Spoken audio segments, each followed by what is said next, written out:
ვისა მეგობრებო, დღეს 25 თებერვალია, დილის 8 საათი და 30 წუთი და ეთერშია გადაცემა დილის ტალღა.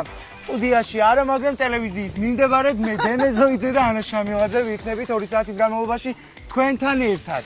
დილა მშვიდობისა მოგესალმებით, გუშინ დავასრულეთ გადაცემა თოლში, პრინციპში გამოვედით შენობიდან სტუდიიდან და დღეს რაღაცნაირად გადავწყვეტეთ, რომ დღეს შესავალი გაგვეკეთებინა გარე ჩართვის სახით. ასე რომ კიდევ ერთხელ მოგესალმებით, გარეთ ისევ თოვს.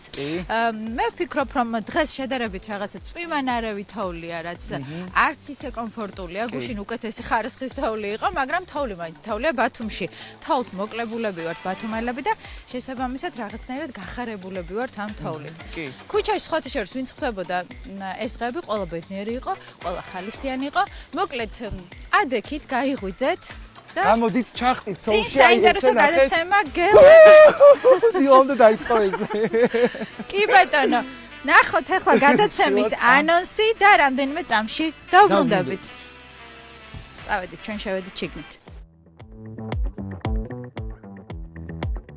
დღეს 25 თებერვალია 1921 წლის 25 თებერვალი საქართველოს ისტორიაში ერთ-ერთი ყველაზე ტრაგიკული თარიღია. საბჭოთა ოკუპაციიდან 104 წელი გავიდა. ეს და სხვა მნიშვნელოვანი ამბები რუბრიკაში ამ დღეს.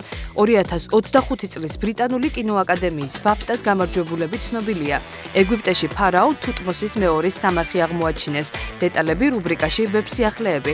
ჩაინიშნეთ უგემრიელესი და უჯანსაღესი ომლეტის რეცეპტი ისპანახით. რუბრიკაში შენი კერძი ქეთასგან. გადაცემის მეორე ნაწილში დატკბით თოვლიანი ბათუმის ლაივ კადრებით და გაიგეთ უახლესი დღეების ამინდის პროგნოზი კობა ფარტენაძისგან. თოვლში სახლში ჩარჩენილებისთვის სამოტივაციოდ ხეზე კვეთის ოსტატის ისტორიას გიამბობთ. სპორტული ამბები კი ჯიჯისგან გელოდებათ. არ გამოტოვოთ ინტერვიუ ქართველ ხალხთან, მსოფლიო ჩემპიონ ლევან საღინაშვილთან.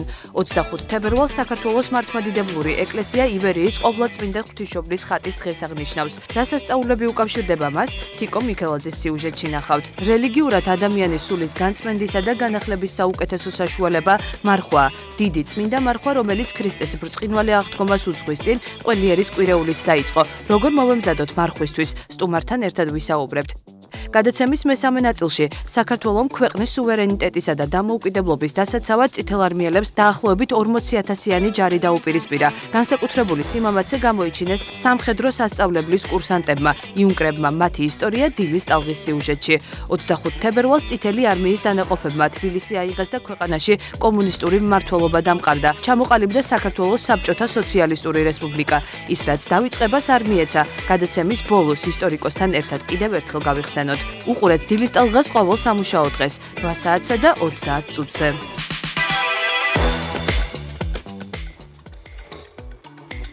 დავბრუნდით ეთერში, მოკლედ წინ საინტერესო გადაცემა გელოდებათ. ცოტა შეციებულები ვართ, სველი ხარ სახეზე, მაგრამ ნუ რა ვიცი, კარგი იყო. ეს ექსტრემალური დილა მე პირადად ძალიან მიყვარს. მეც. სისტრაფეში რო ხარ. მოკლედ გავიგოთ ახლა როგორი ამინდი ელოდება სრულიად საქართველოს დღეს. და როგორი ამინდი შენარჩუნდება დღის განმავლობაში ჩვენს ქალაქში. ნახოთ.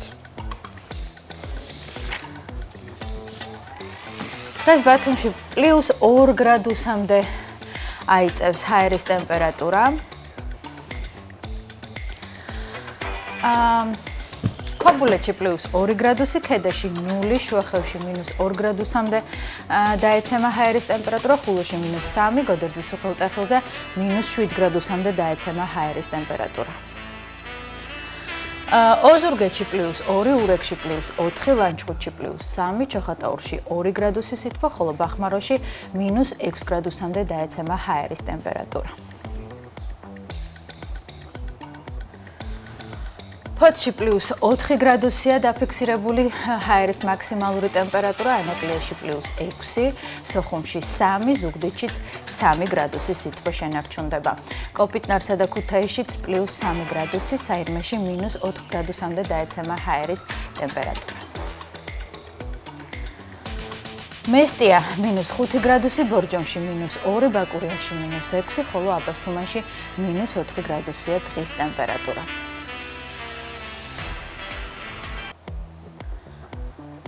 ახალციხეში -2 გრადუსია ნავარაუდები, გორში -1, ცხინვალში -2 და თელავში 0 გრადუსი სითბო.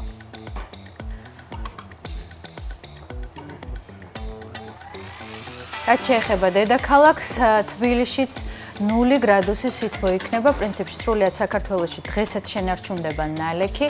უფრო დეტალურად თუ როგორი ამინდი ელოდება საქართველოს, რა თქმა უნდა, ამას ოდნავ მოგვიანებით ჩვენი კოლეგა ყობა ფარტენაძე გვამცნობს და კაცში ვხედავთ ახლა თოვლში შემოსილ ჩვენს ქალაქს, რომელიც როგორც ყოველთვის ყველანაირ ასე ვთქვათ, ამინჩი ლამაზია, მე ასე ვფიქრობ. შენ როგორ ფიქრობ? მეც დაგეთანხმები, ნამდვილად, ბათუმს უხდება მზეც, უხდება თოვლიც, უხდება წვიმაც და ყველა ამინდი მისაღებია ბათუმისთვის, სადაც სხვა იქ ყველაფერია.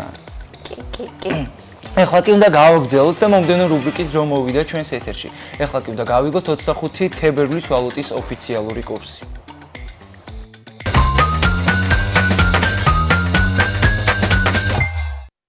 25 თებერვლის ვალუტის ოფიციალური კურსი ასეთია.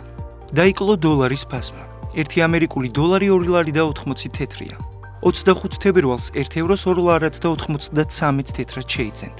დღევანდელი მონაცემებით ბრიტანული გირვანქა სტერლინგი 3 ლარი და 54 თეთრი ეღირება, ხოლო თურქული ლირა 7 თეთრი. დაიკლო ბიტკოინის ფასმა. 1 ბიტკოინის ღირებულება 267,887 ლარს შეადგენს. დღევანდელი მონაცემებით 1 ეთერიუმს 7616 ლარად შეიძენ. 1 BNB კი 1804 ლარი ეღირება.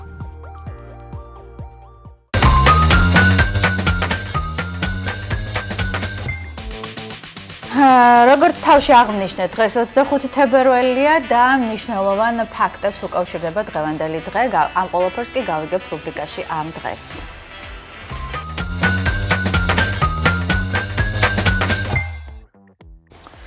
ბრიტანელი გიტარისტი, მომღერალი, სიმღერების ავტორი და კინოპროდიუსერი ბიტლზის ერთ-ერთი წევრი ჯორჯ ჰარისონი 1953 წლის 25 თებერვალს დაიბადა. ახალგაზრდა არტისტი თავდაპირველად მისთვის მიმზიდველი მუსიკალური ინსტრუმენტის ძიებაში იყო.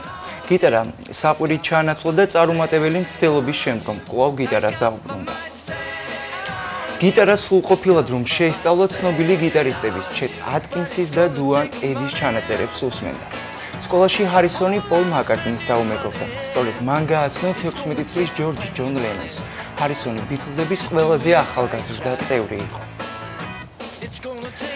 1960 წელს მან გამოიყენა ეს შესაძლებლობა და გაემგზავრა ბიტლზებთან ერთად გერმანიაში სამუშაოდ.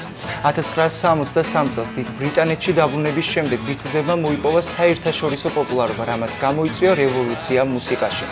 ბიტლზის დაშლის შემდეგ ჯორჯმა განაგრძო წარმატებული სოლო კარიერა. მოგვიანებით 1970 წელს მან გამოუშვა ჩარტების ალბომი Everything Must Pass, რომელშიც შედიოდა საკუთარი კომპოზიციები და ჩანაწერები მეგობრებთან ერთად. ალბომში ჰარისონის ყველაზე პოპულარული ჰიტი My Lord მოხვდა. ალბომის გამოშვებას სკანდალების გარეშე არ ჩაუვლია, აქვე უნდა აღინიშნოს ისიც, რომ ჟურნალ People's თანახმად ჰარისონი დამნაშავედ ცნეს სიმღერის მელოდიის პლაგიატში. ჰარისონი ასევე მონაწილეობდა, ესე ვთქვათ, კინოწარმოებაში, როგორც ჯგუფის წევრმა მან ითამაშა ფილმებში და ასევე გაახმოვანა თავისი პროტოტიპი ანიმაციურ ფილმში. 1980-იანი წლების ბოლოს მუსიკალურად ჯორჯ ჰარისონი ძალიან აქტიური იყო. არტისტი 2001 წელს გარდაიცვალა და ანდერძის თანახმად მისი ფერფლი მდინარე განგში გაიფანტა ინდური ტრადიციის მიხედვით.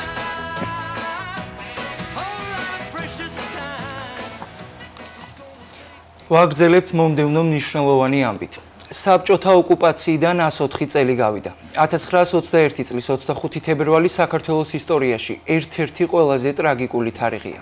დღე, როდესაც თბილისი რუსულმა მე-11 წითელმა არმიამ დაიკავა და საქართველოს საბჭოთა იმპერიის ნაწილად იქცა. ხუთკვირიანი ბრძოლისა და გმირული თავგანწირვის მიუხედავად საქართველოს დემოკრატიულმა რესპუბლიკამ არსებობა შეწყვიტა.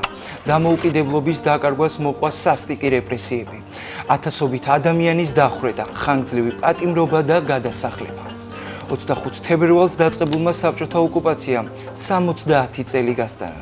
საუკუნის წინანდელი ტრაგიკული მოვლენების ეპიცენტრი კოჯორისა და ტაბახმელას მისადგომები იყო. ადგილი, სადაც ქვეყნის დამოუკიდებლობისთვის გადამწყვეტი ბრძოლები მიმდინარეობდა.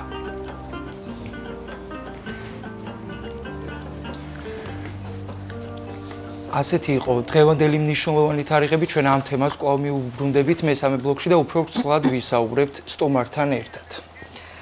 მადლობა დემეტრე. კი, ნამდვილად 25 თებერვალი საქართველოს ისტორიაში მძიმე დღედ არის დათარიღებული და ამ თემაზე აუცილებლად ვისაუბრებთ ოდნავ მოგვიანებით. ეხლა კი გავაგრძელოთ გადაცემა და გადაცემის დასაწყისში აუცილებელია რომ შევიხედოთ სამზარეულოში და ვნახოთ თუ რას მოგვიმზადებს ჩვენი საოცარი ნორჩი კოლეგა ქეთა თხილაიშვილი. ვნახოთ.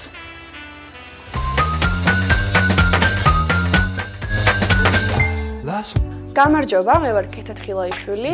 დაგიბრუნდით მორიგი რუბრიკით და დღეს უნდა მოგიბრძოდოთ უგემრიელესი ომლეტი ლავაშით, რომელიც არის უმარტივესი მოსამზადებელი. დაგჭირდება ლავაშის პური, დაგჭირდება ხაჭო, მდნარი ყველი, კვერცხი, ისპანახი, პომიდორი, ასევე მარილი და შავი პილპილი. მოკლედ გაჩვენებთ დაგიხსნით როგორ მაქვს მომზადებული ფორმა. ლავაში ჩვეულებრივ მრგვალ ლავაშს იღებთ და უკეცად გვერდებს, აი ესე და შემდეგ ესეთ ფორმაში ათავსებთ ამ გვერდება მოკეცილ ლავაშს. პირველ რიგში ავიღოთ ისპანახი და დავჭრათ.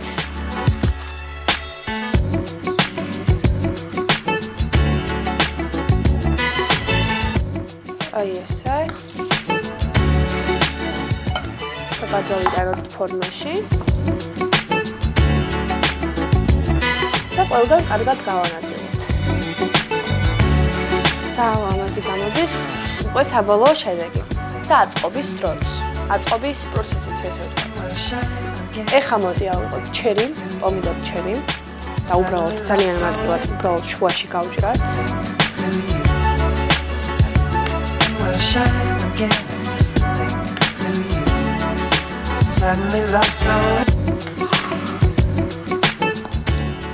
დავჭირდება რამოდენიმე ცალი, რომ ცარიელი ადგილები შევავსოთ, ასე ვთქვათ. ეხლა გადავიტანთ ამას. დავაწყობთ წრეზე.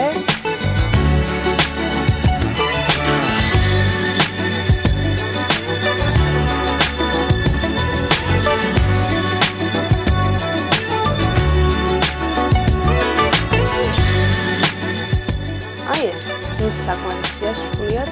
ეხლა ავიღოთ ხაჭო და აი ადგილ-ადგილ მოვათავსოთ.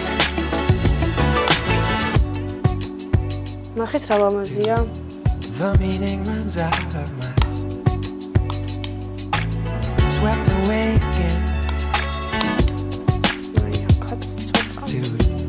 The meaning runs out of my swept away again. აი ეს ეხლა მოვიდა კვერცხის ჭერიც. უბრალოდ როგორც ტაფაზე იწვავთ კვერცხს, ისე ჩავტეხავთ.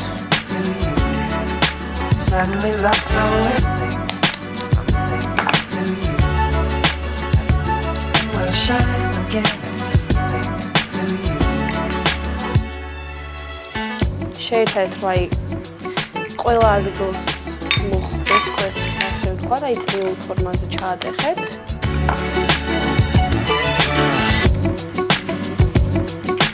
ამ სოკომ შეიძლება მნიშვნელოვანი ინფორმაცია მოგვაწოდოს გამოსხივების მიმართ, მდგრადი სიცოცხლის შესახებ, ასევე შესაძლოა გამოყენებულ იქნას კოსმიური მოგზაურობისა და ბიორემედიციისთვის. სოკო როგორც სხეული უკვე წლებია, რაც ცნობილია, თუმცა მისი უნიკალურობის შესწავლა სწორედ ახლა დაიწყეს მეცნიერებმა. ასევე არსებობს ვარაუდი, რომ ვინაიდან არსებული სოკო რადიაციული შხამით საზრდოობს და თუ ის მთელს ტერიტორიაზე გამრავლდება, ანუ ჩერნობილზეა საუბარი, ამან შესაძლოა ჩერნობილში არსებული რადიაციის დოზა საგრძნობლად შეამციროს. როგორც აღვნიშნე, პრინციპში სოკო ესეთ ცოცხალი ორგანიზმია და მე დარწმუნებული ვარ, რომ ეს მცენარე აუცილებლად კიდევ ძალიან მნიშვნელოვან ფაქტებს დაადასტურებს და მეცნიერები ამას მიაკვლევენ. გადავიდეთ შემდეგ თემაზე. ეგვიპტეში ფარაონ თუტმოს ორის სამარხი აღმოაჩინეს. ეს ტუტანხამონის აკლდამის აღმოჩენის შემდეგ პირველი ასეთი შემთხვევაა. სამხრეთ ეგვიპტეში ლუქსორში მეფეთა ველის მახლობლად აღმოჩენილი სამარხი მე-18 დინასტიის ფარაონისაა, რომელიც თითქმის 3500 წლის წინ ცხოვრობდა. თუტმოს ორი ტუტანხამონის წინაპარია, ხოლო მისი ნახევარ-და და დედოფალი, ანუ მეუღლე ჰატშეპსუტი იყო. ფარაონის მეუღლის აკლდამა ტაძარი ლუქსორში, ნილოსის დასავლეთ ნაპირზეა. თუტმოს ორის ახლად აღმოჩენილი სამარხიდან რამდენიმე კილომეტრში. პირველადი კვლევები მიუთითებს, რომ სამარხი ცარიელია და შიგთავსი ჯერ კიდევ ძველ ეგვიპტელებს სხვაგან გადაუტანიათ. ეს ნიშნავს, რომ ფარაონის მუმია ადგილზე არაა, მაგრამ კვლევარებმა მას მაინც უწოდეს ბოლო წლების ერთ-ერთი ყველაზე მნიშვნელოვანი არქეოლოგიური აღმოჩენა. სამარხის შესასვლელს პირველად 2022 წელს მიაგნეს, თუმცა მაშინ მიიჩნიეს, რომ ის რომელიმე ფარაონის ცოლს ეკუთვნოდა. შემდეგ კვლევარებმა აქ თიხის ფრაგმენტები აღმოაჩინეს, რომლებზეც ფარაონ თუტოს ორის სახელი ეწერა. ტექსტში ის მოხსენიებული იყო როგორც გარდაცვლილი ფარაონი. სწორედ ამით მოხდა იდენტიფიცირება იმისა, თუ ვის ეკუთვნოდა სამარხი.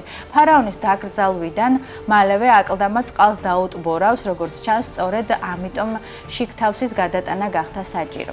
არქეოლოგების ჯგუფი ადგილზე მუშაობას აგრძელებს და იმედი აქვთ, რომ მეტ აღმოჩენას გააკეთებენ. ეს ბოლო ინფორმაცია იყო დღევანდელი ვებსიახლეები, ხვალამდე გემშვიდობებით. მადლობა ანა, სოციალურ ქსელში გავიგეთ, რომ მნიშვნელოვანი ამბებია და ასევე აუცილებლად უნდა უთხრათ და ვთქვათ, გავაჟღეროთ ჩვენს მაყურებელს, დღეს 25 თებერვალია, როგორც აღვნიშნეთ და სპირტის აღმოჩენის დღე ყოფილა. იცოდით ეს ამბავი შენ? არ ვიცოდი. ამიტომ ნიკოლოზ კილაძემ დაგვასწრო, არც მე არ ვიცოდი და მოგვიმზადა სიუჟეტი. ნახოთ ჩვენი კოლეგა ნიკოლოზ კილაძის სიუჟეტი. სპირტი უფერო, ადვილად აალებადი სითხე. აქვს დამახასიათებელი სუნი და გამოიყენება მედიცინაში, ქიმიურ მრეწველობაში, კოსმეტიკასა და ტექნიკურ სფეროებში. არქეოლოგიური მტკიცებულებები აჩვენებს, რომ ადამიანები სპირტს დაახლოებით 8000 წლის წინ იყენებდნენ. განსაკუთრებით შუამდინარეთში, ეგვიპტესა და ჩინეთში. მე-19 საუკუნეებში სპირტის გამოხდის ტექნოლოგია განავითარა არაბმა ალქიმიკოსებმა. სწორედ აქედან წარმოიშვა ტერმინი ალკოჰოლი. ამ პერიოდში სპირტი ძირითადად სამედიცინო და კოსმეტიკური მიზნებისთვის გამოიყენებოდა. მე-14 საუკუნეებში ევროპაში ალქიმიკოსებმა დაიწყეს სპირტის გამოხდა, რაც სამკურნალო მიზნებისთვის გამოიყენებოდა. შუა საუკუნეებში ალკოჰოლი ცნობილი იყო როგორც ცხოვრების წყალი და მისი გამოყენება უფრო გავრცელდა. მე-18-19 საუკუნეებში სპირტის წარმოება მასობრივად განვითარდა. სამედიცინო სპირტი განსხვავდება პროცენტულობით, როგორიც არის 70%-იანი და 96%-იანი და ტექნიკური სპირტი, რომელიც შეიცავს დამატებით ნივთიერებებს და არ გამოიყენება საკვებ პროდუქტებში. სპირტი ეთანოლი მიიღება ბიოლოგიური და ქიმიური მეთოდებით. ეს არის ბუნებრივი პროცესი, რომლის დროსაც შაქრები გარდაიქმნება ეთანოლად და ნახშირორჟანგად. სპირტის მისაღებად გამოიყენება მცენარეული ნედლეული, ყურძენი, შაქრის ლერწამი და სიმინდი. ემატება საფუარიან ბაქტერიები, რომლებიც შაქრებს ეთანოლად გარდაქმნის. მიღებული სითხე გადის გამოხდის იგივე დისტილაციის პროცესს. ეთანოლი ასევე შეიძლება მიღებულ იქნას ნავთობიდან ან ბუნებრივი აირიდან მიღებული ნაერთების ქიმიური რეაქციით. ეს ნივთიერება ფართოდ გამოიყენება ანტისეპტიკურ და სადეზინფექციო საშუალებად, რადგან ეფექტურად კლავს მიკროორგანიზმებს, მათ შორის ბაქტერიებსა და ვირუსებს. ის ანადგურებს მიკროორგანიზმების ცილოვან და ლიპიდურ სტრუქტურებს, რის შედეგადაც ისინი კვდებიან. ყველაზე ეფექტური კონცენტრაციაა 70%-იანი ეთანოლი, რადგან ის უკეთ აღწევს უჯრედებში. 96%-იანი სპირტი სწრაფად აორთქლებადია და არ აღწევს უჯრედების სიღრმეში, რის გამოც მას ხშირად აზავებენ. ყველაფერთან ერთად სპირტს შეზღუდვებიც გააჩნია. არ გამოიყენება ღია ჭრილობებზე. შეიძლება გამოიწვიოს ქსოვილების დაზიანება. არ კლავს ყველა სპორას. ზოგიერთი ბაქტერიული სპორა სპირტის მიმართ მდგრადია. გახშირებული გამოყენება აშრობს კანს. სპირტთან ერთად რეკომენდებულია დამატენიანებლის გამოყენება. COVID-19 პანდემიის დროს სპირტი ერთ-ერთი ყველაზე პოპულარული ანტისეპტიკური საშუალება გახდა და ფართოდ გამოიყენებოდა როგორც ხელის დეზინფექციის, ისე ზედაპირების და სამედიცინო აღჭურვილობის გასაწმენდად. სპირტის ანტივირუსული ეფექტურობა და მისი გამოყენების აუცილებლობა ბევრად დაემთხვა საზოგადოებაში გავრცელებულ რეალობას, სადაც ჰიგიენური ზომები განსაკუთრებით მნიშვნელოვანი გახდა. სპირტს აქვს როგორც დადებითი, ისე უარყოფითი ეფექტები. მისი უკუჩვენებები დამოკიდებულია გამოყენების მეთოდზე, დოზირებაზე და ადამიანის ჯანმრთელობის მდგომარეობაზე. ზედმეტი დოზის მიღება იწვევს ნერვული სისტემის დათრგუნვას, ღვიძლის დაავადებებს, გულისა და სისხლძარღვების პრობლემებს. კუჭნაწლავის დაზიანებას და რაც ყველაზე ცუდია დამოკიდებულებას. დამშვიდი დემეტრე, დამშვიდი. შვიდად. იმიტომ რომ ეთერში დავბრუნდით. კი, ვიცი. დავბრუნდით ეთერში, შესრულდა ზუსტად 9 საათი და აჭარის ტელევიზიაზე საინფორმაციო გადაცემის დრო მოვიდა. სულხან წულუკიძე ყავს პირდაპირ ეთერში. დილამშვიდობისა მეგობრებო, მოგესალმებით, მესალმებით ჩვენს მაყურებელს. დიახ, ნამდვილად 9 საათია და ახალი ამბების დროა. გისმენთ.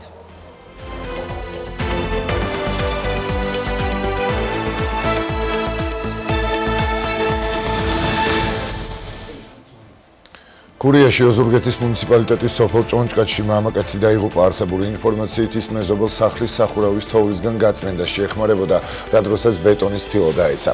ადგილზე მობილიზებული იყო სამაშველო და სასწრაფო დახმარების სამსახურები, თუმცა მისი გადარჩენა ვეღარ მოხერხდა.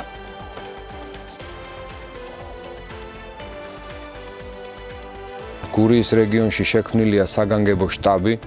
ყველა შესაბამისი სამსახური მუშაობს 24 საათიან უწყვეტ რეჟიმში, რათა მაქსიმალურად, დროულად და ეფექტურად იქნას გადაჭრილი ყველა ის პრობლემა, რომელიც დგას ჩვენი მოქალაქეების და ჩვენი რეგიონის წინაშე.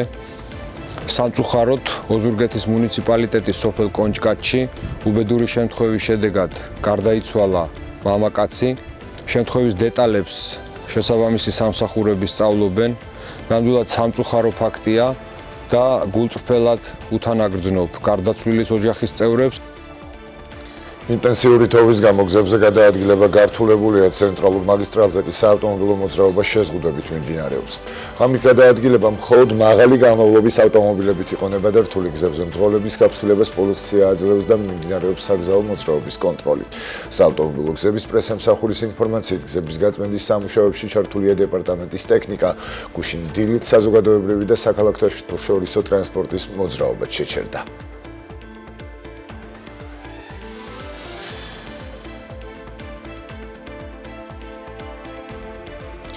თითოეულობის გამო ბათუმის მერია მუშაობის საგანგებო რეჟიმზეა გადასული. უწყების ინფორმაციით, თოვლის წმენდის სამუშაოები ღამითაც მიმდინარეობდა. მუნიციპალური სამსახურების წარმომადგენლები მცენარეების თოვლისგან გათავისუფლებაზე მუშაობდნენ. ბათუმის მერიის ინფორმაციით, კომუნალური სერვისების შეწყვეტის ცალკეული შემთხვევები დაფიქსირდა, რომლის აღსადგენად შესაბამისი სამსახურები მუშაობდნენ. მიღებულია საზოგადოებრივი ტრანსპორტის მოძრაობის შეჩერების გადაწყვეტილებაც. აჭარის მთავრობის თავმჯდომარე თორნიკე რიჟვაძე ბათუმის მერთან არჩილ ჩიქოვთან ერთად ბათუმში თოვლის წმენდის პროცესს ადგილზე ეცნობოდა.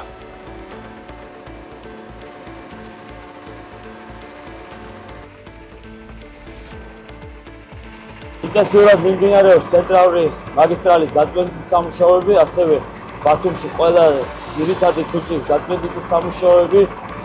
მერიის შესაბამის სამსახურები უწყვეტ 24 საათიან რეჟიმში მუშაობენ. ახლაც მიმდინარეობს წყალმომარაგების გაწმენდის სამუშაოები.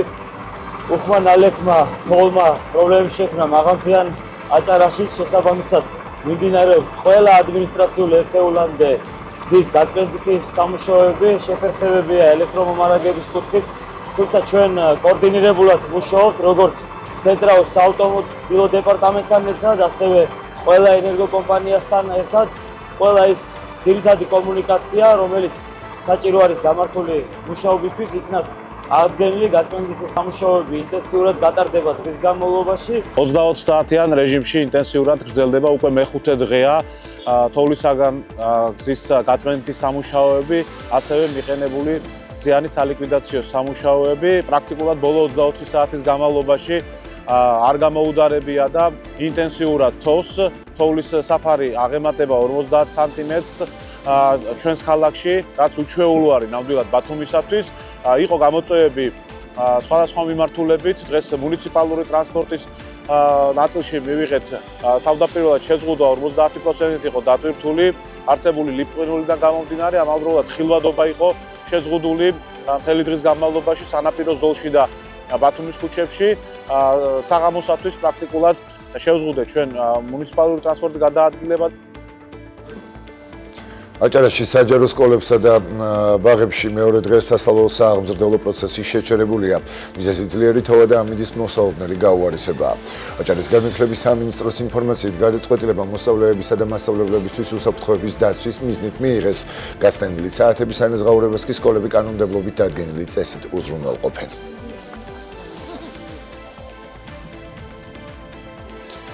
25 თებერვალი საბჭოთა ოკუპაციის დღეა. 104 წლის წინ წითელმა არმიამ საქართველოს დაიპყრო და დაიწყო 60 წლიანი საბჭოთა ტირანია. 1921 წელს მოღალატეების ლიდერობით შემოსულ რუსულ ჯარს გმირი იუნკერები და უბრალო ხალხი დაუხდა, რადგან მთავრობა უკვე გაქცეული იყო. მედგარი წინააღმდეგობის მიუხედავად საბოლოოდ ტაბახმელასთან მცირერიცხოვანი ჯარი დამარცხდა, შემდეგ კი ტყვედ ჩავარდნილი იუნკერები საბჭოთა ხელისუფლებამ დახვრიტა. მათი გმირობის პატივისცემისა და გლოვის ნიშნად მთელს ქვეყანაში სამთავრო უწყებებთან დაშვებულია დროშები, ხოლო გმირების მემორიალებთან მათ ხსოვნას პატივს მთელი ქვეყნის მასშტაბით მიაგებენ.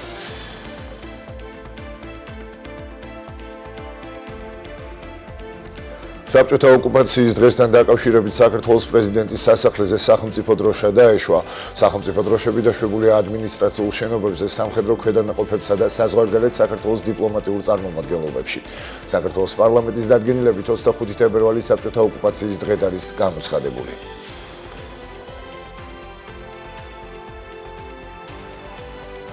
განვაგრძელოთ გამოშვებას. თემურ ქათამაძის საქმეზე სახალხო დამცველის აპარატში დაინტერესებულ პირებს ინფორმაცია მიეწოდეს. ომბუდსმენის აპარატის ინფორმაციით შიმშილობის გამოცხადების დღიდან უწყება თემურ ქათამაძის ჯანმრთელობის მდგომარეობას, ზედამხედველობას და მუდმივ სამუშაო კომუნიკაციაში შინაგან საქმეთა სამინისტროსთან. გამოთხოვილია და მიღებულია მისი სამედიცინო დოკუმენტაცია. ცნობილია, რომ ბათუმის მეტროში წოდებული თემურ ქათამაძე 15 თებერვლიდან უარს აცხადებს როგორც მინიმალური სასიცოცხლო პარამეტრების შემოწმებაზე, ასევე სხვა გამოკვლევებზე. შიმშილობის ვადის ხანგრძლივობის გათვალისწინებით საქართველოს სახალხო დამცველს მიაჩნია შინაგან საქმეთა სამინისტრომ განსაკუთრებული ყურადღებით უნდა განახორციელოს მისი ჯანმრთელობის მდგომარეობაზე ზედამხედველობა, ასევე სახალხო დამცველის აპარატის ინფორმაციით უწყება სწავლობს მისთვის საქართველოში საერთაშორისო დაცვაზე მინიჭებაზე უარის თქმის კანონიერების საკითხს. ამასთანავე მისი დაკავების პროცესში შესაძლო არასათანადო მოპყრობის შესახებ გამოძიების დასაწყებად ინფორმაცია გადაგზავნილია სპეციალურ საგამოძიებო სამსახურში.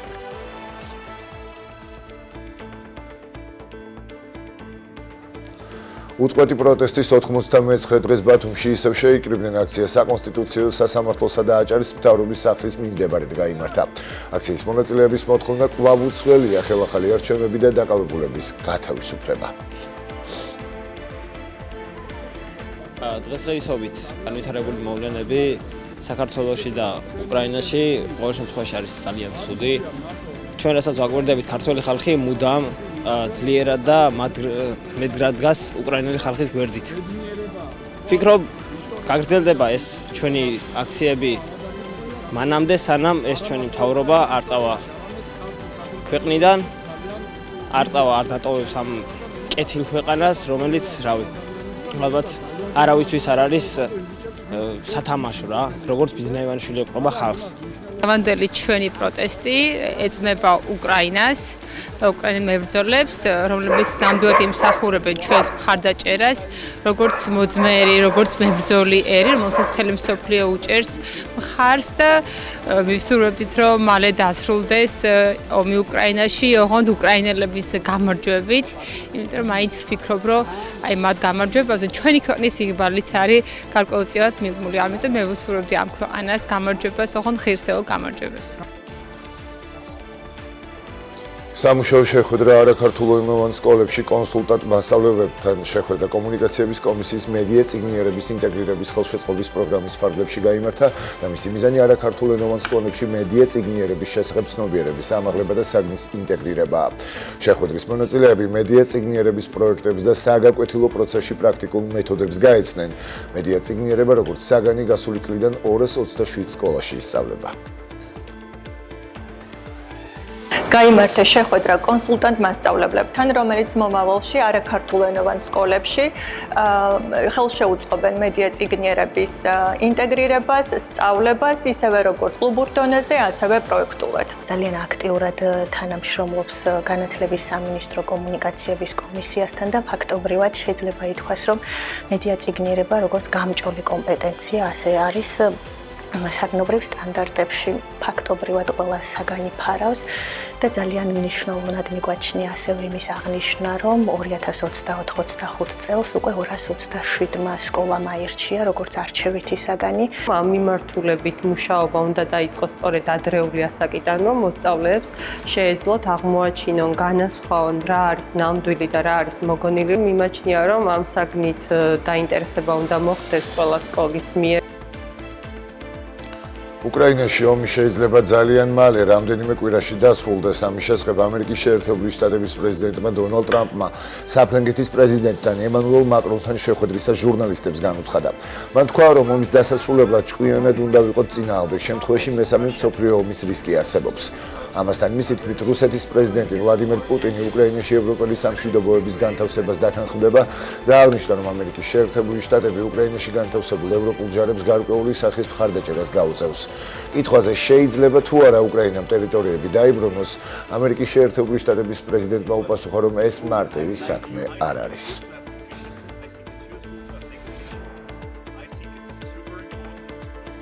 ეს იყო ჩემს ხელთ არსებული ბოლო ინფორმაცია, ამ და სხვა სიახლეებით კი პირდაპირ ეთერში 10 საათზე დავბრუნდებით, დაგველოდეთ დროებით. დროებით გამშვიდობებით სულხან, ჩვენ კი ვაგრძელებთ გადაცემას. შევახსენოთ მაყურებლებს, რომ თქვენ უყურებთ დილის ტალღას, ჩვენ ამ გადაცემის წამყვანები ანა შემლაძე, დემეტრე ზოიძე ვართ. ნახოთ ახლა გადაცემის მეორე ნაწილის ანონსი და ძალიან მალე დაგიბრუნდებით.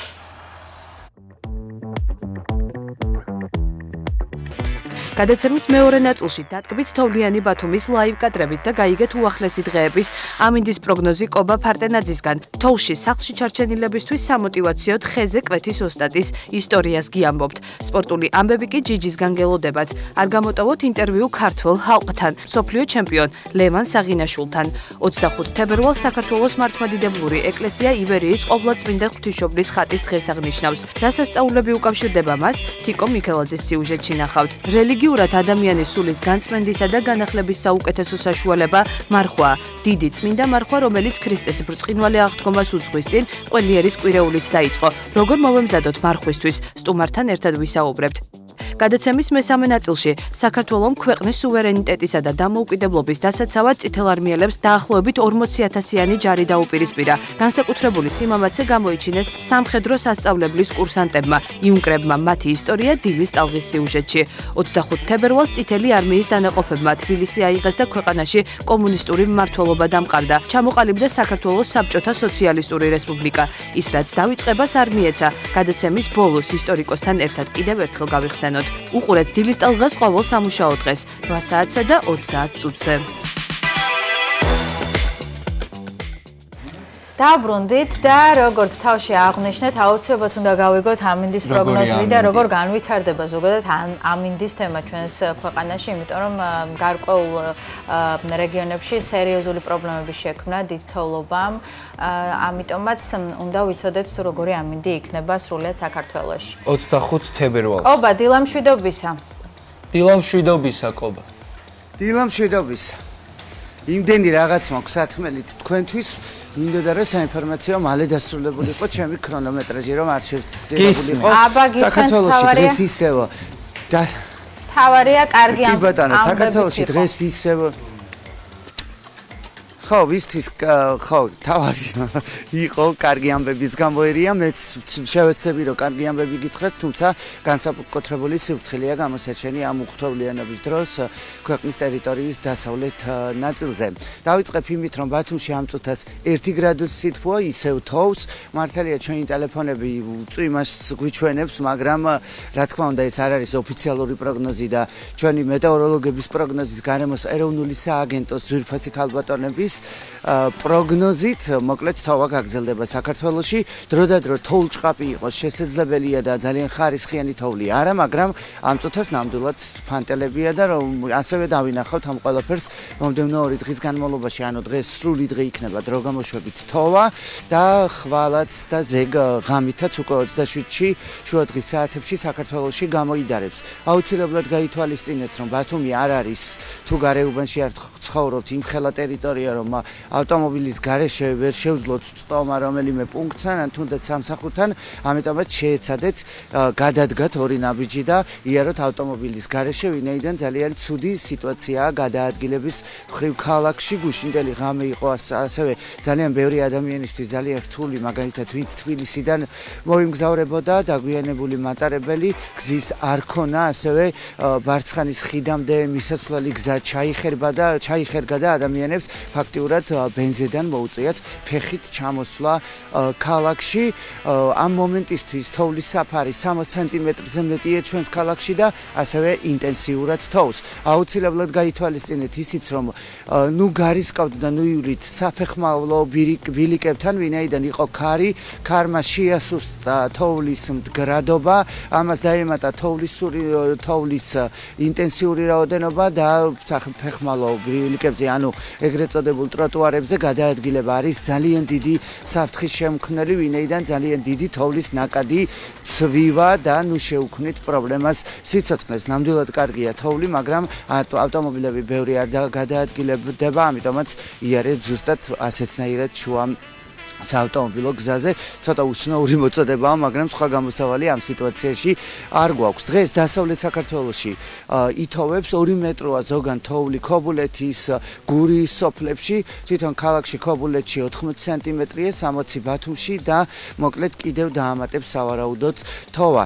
0-2 გრადუსი იქნება დღეს ბათუმში მაქსიმალური ტემპერატურა, ასე შენარჩუნდება ხვალაც 0-2 გრადუსია მოსალოდნელი და ზეგაც როგორც თქვი ღამის საათებში მოსალოდნელია თოვა. ამ შემთხვევაში ძალიან ბევრი მეკითხება, რომ ასეთი მაღალი ინტენსივობის თოვა მთიან ზონაშიც კი არ გვაქვს ზოგან, მაგალითად ქედაში, შუახევში, ხულოში.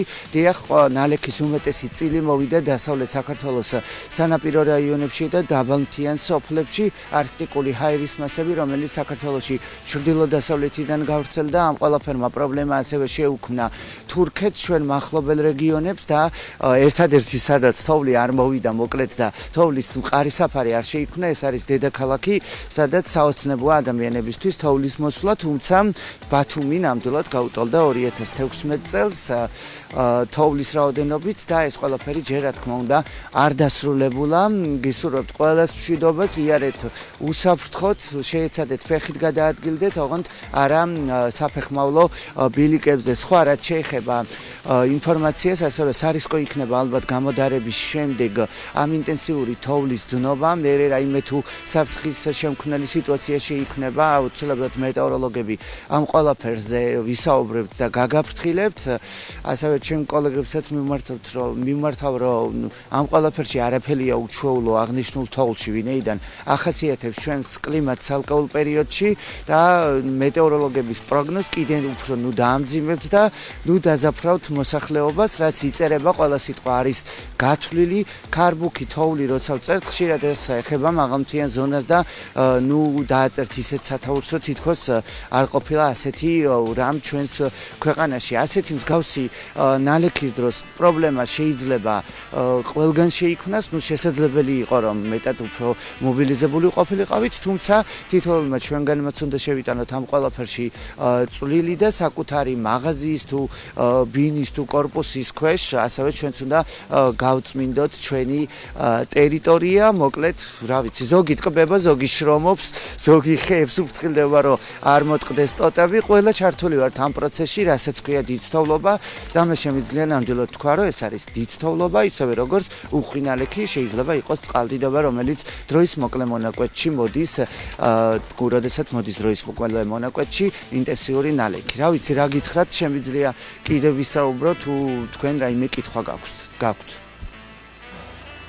აბსოლუტურად გაითანხმები ყობა, ნამდვილად სპეციალურ სამსახურებთან ერთად თითოეულმა ჩვენთაგანმაც ჩვენი მოქალაქეობრივი პასუხისმგებლობა უნდა გამოვიჩინოთ და ჩვენ თავადვე რაღაცნაირად საკუთარი ეზოები თუნდაც სადარბაზოსთან მისასვლელი ტერიტორია იქნება ეს თუ მაღაზიები თუ კაფე რესტორნები ჩვენვე რაღაცნაირად უნდა მივიღოთ და შევიტანოთ წვლილი ჩვენივე სივრცის გაწმენდაში. ძალიან დიდი მადლობა შენ. თოვლი ძალიან გიხდება და დიადი ხარ როგორც მზეში, ასევე თოვლში. ასე რომ ხვალამდე გემშვიდობებით, ყობა. ჩვენ გემშვიდობებით და ჩვენ ვაგრძელებთ გადაცემას. ნამდვილად საინტერესო სიუჟეტის დრო მოვიდა ჩვენს ეთერში. მომდევნო სიუჟეტიდან გაიცნობთ 20 წლის საბა გოგიტიძეს, რომელიც ხეზე კვეთის ოსტატია. ის ბავშვობიდან ძველ დაშლილ სათამაშოებებს, გამოუსადეგარ მუყაოს ქახადებსა და ახლა უკვე ხის ნაგლეჯებს ახალ სიცოცხლეს წენს. უფრო ახლოდან გავიცნოთ სიუჟეტის მეშვეობით.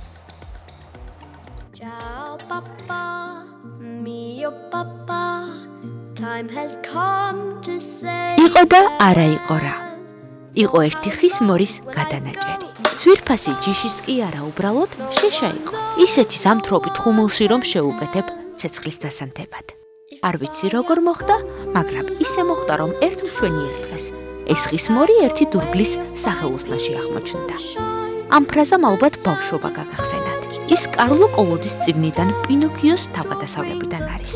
თუმცა დღეს ჩვენ არა ამ ზღაპრის გმირზე ჯეპეტოზე, არამედ 19 წლის საბა გოგიტიძეზე გიამბობთ, რომელიც ბავშვობიდან ძველ დაშლილ სათამაშოებს, შემდეგ გამოუსადეგარ მუყაოს გახალდებს. დღეს კი ხის ნაგლეჯს ახალ სიცოცხლეს წენს. საბას 5 წელია უკვე რაც თავისი ხისაა მქრო აქვს და პატარებისთვის ეკოლოგიურად სუფთა სათამაშოებს ამზადებს.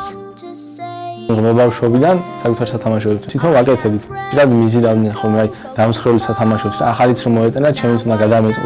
დამტრევიდან გაფრჩებული სათამაშოებიდან ვაწყობდი ხოლმე ჩემით რაღაცებს, რაღაც დიზაინს, რაღაც მანქნებს და არ ვთამაშობდი, იმიტომ რომ მეშინა და არ გაფრჩებული. თედან უკვე დაინტერესებაც გაიზარდა თან 2017 წელს ბანაკში ვიყავი კახეთში და იქიდან რაც ეს უფრო ინტერესი ამ ყველაფერს უფრო რეალურად შევხედე.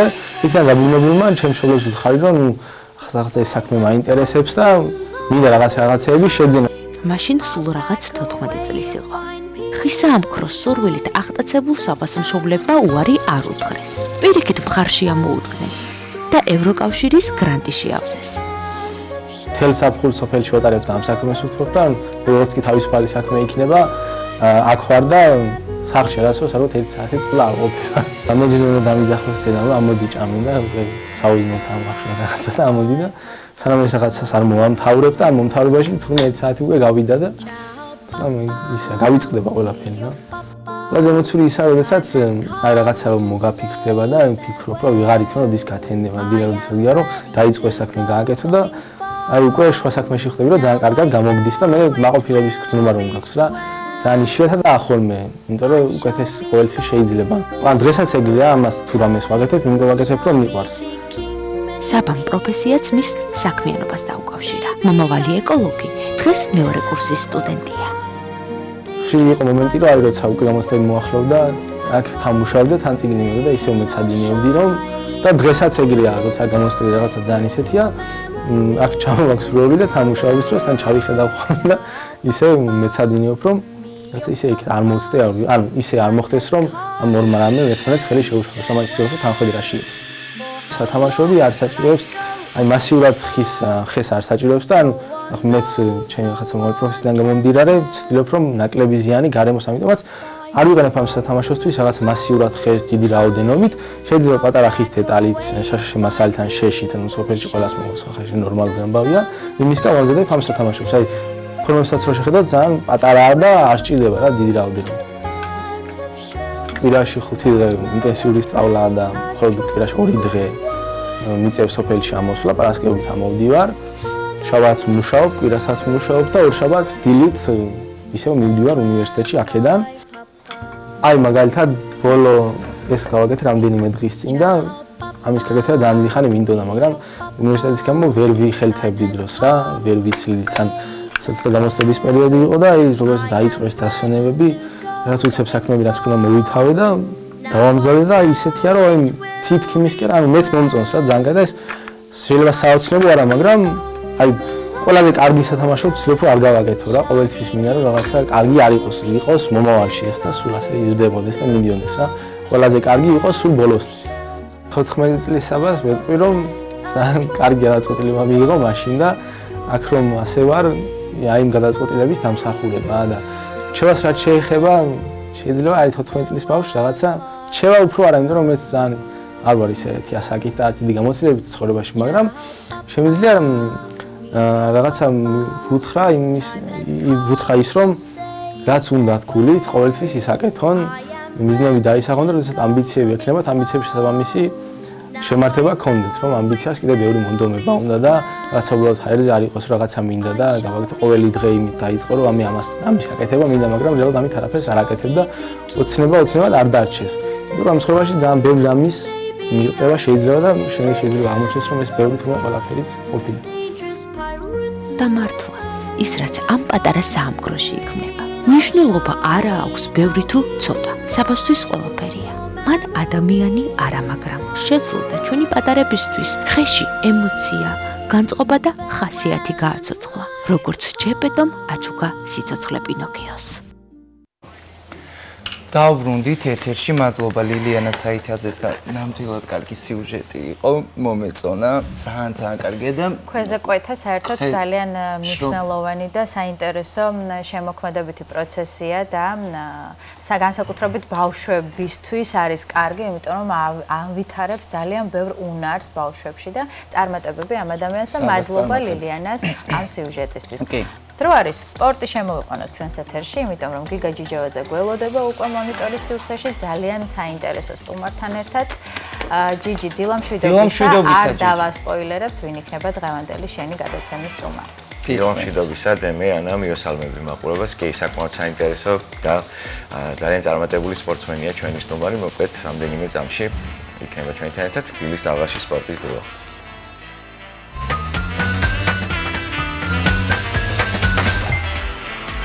დილამშვიდობის მოგესალმებით, ვიწყებთ სპორტზე საუბარს და დღევანდელი სრული რუბრიკა დაეთვალა მკლავჭიც. თბილისში ეგრეთ წოდება სახელით ცნობილი ისტი და ვესტი აი ამ სახელით ცნობილი ტურნირი გაიმართა მკლავჭიცში, სადაც სხვადასხვა კონტინენტიდან უამრავი სპორტსმენი მონაწილეობდა. მოკლედ ძალიან საინტერესო ტურნირია.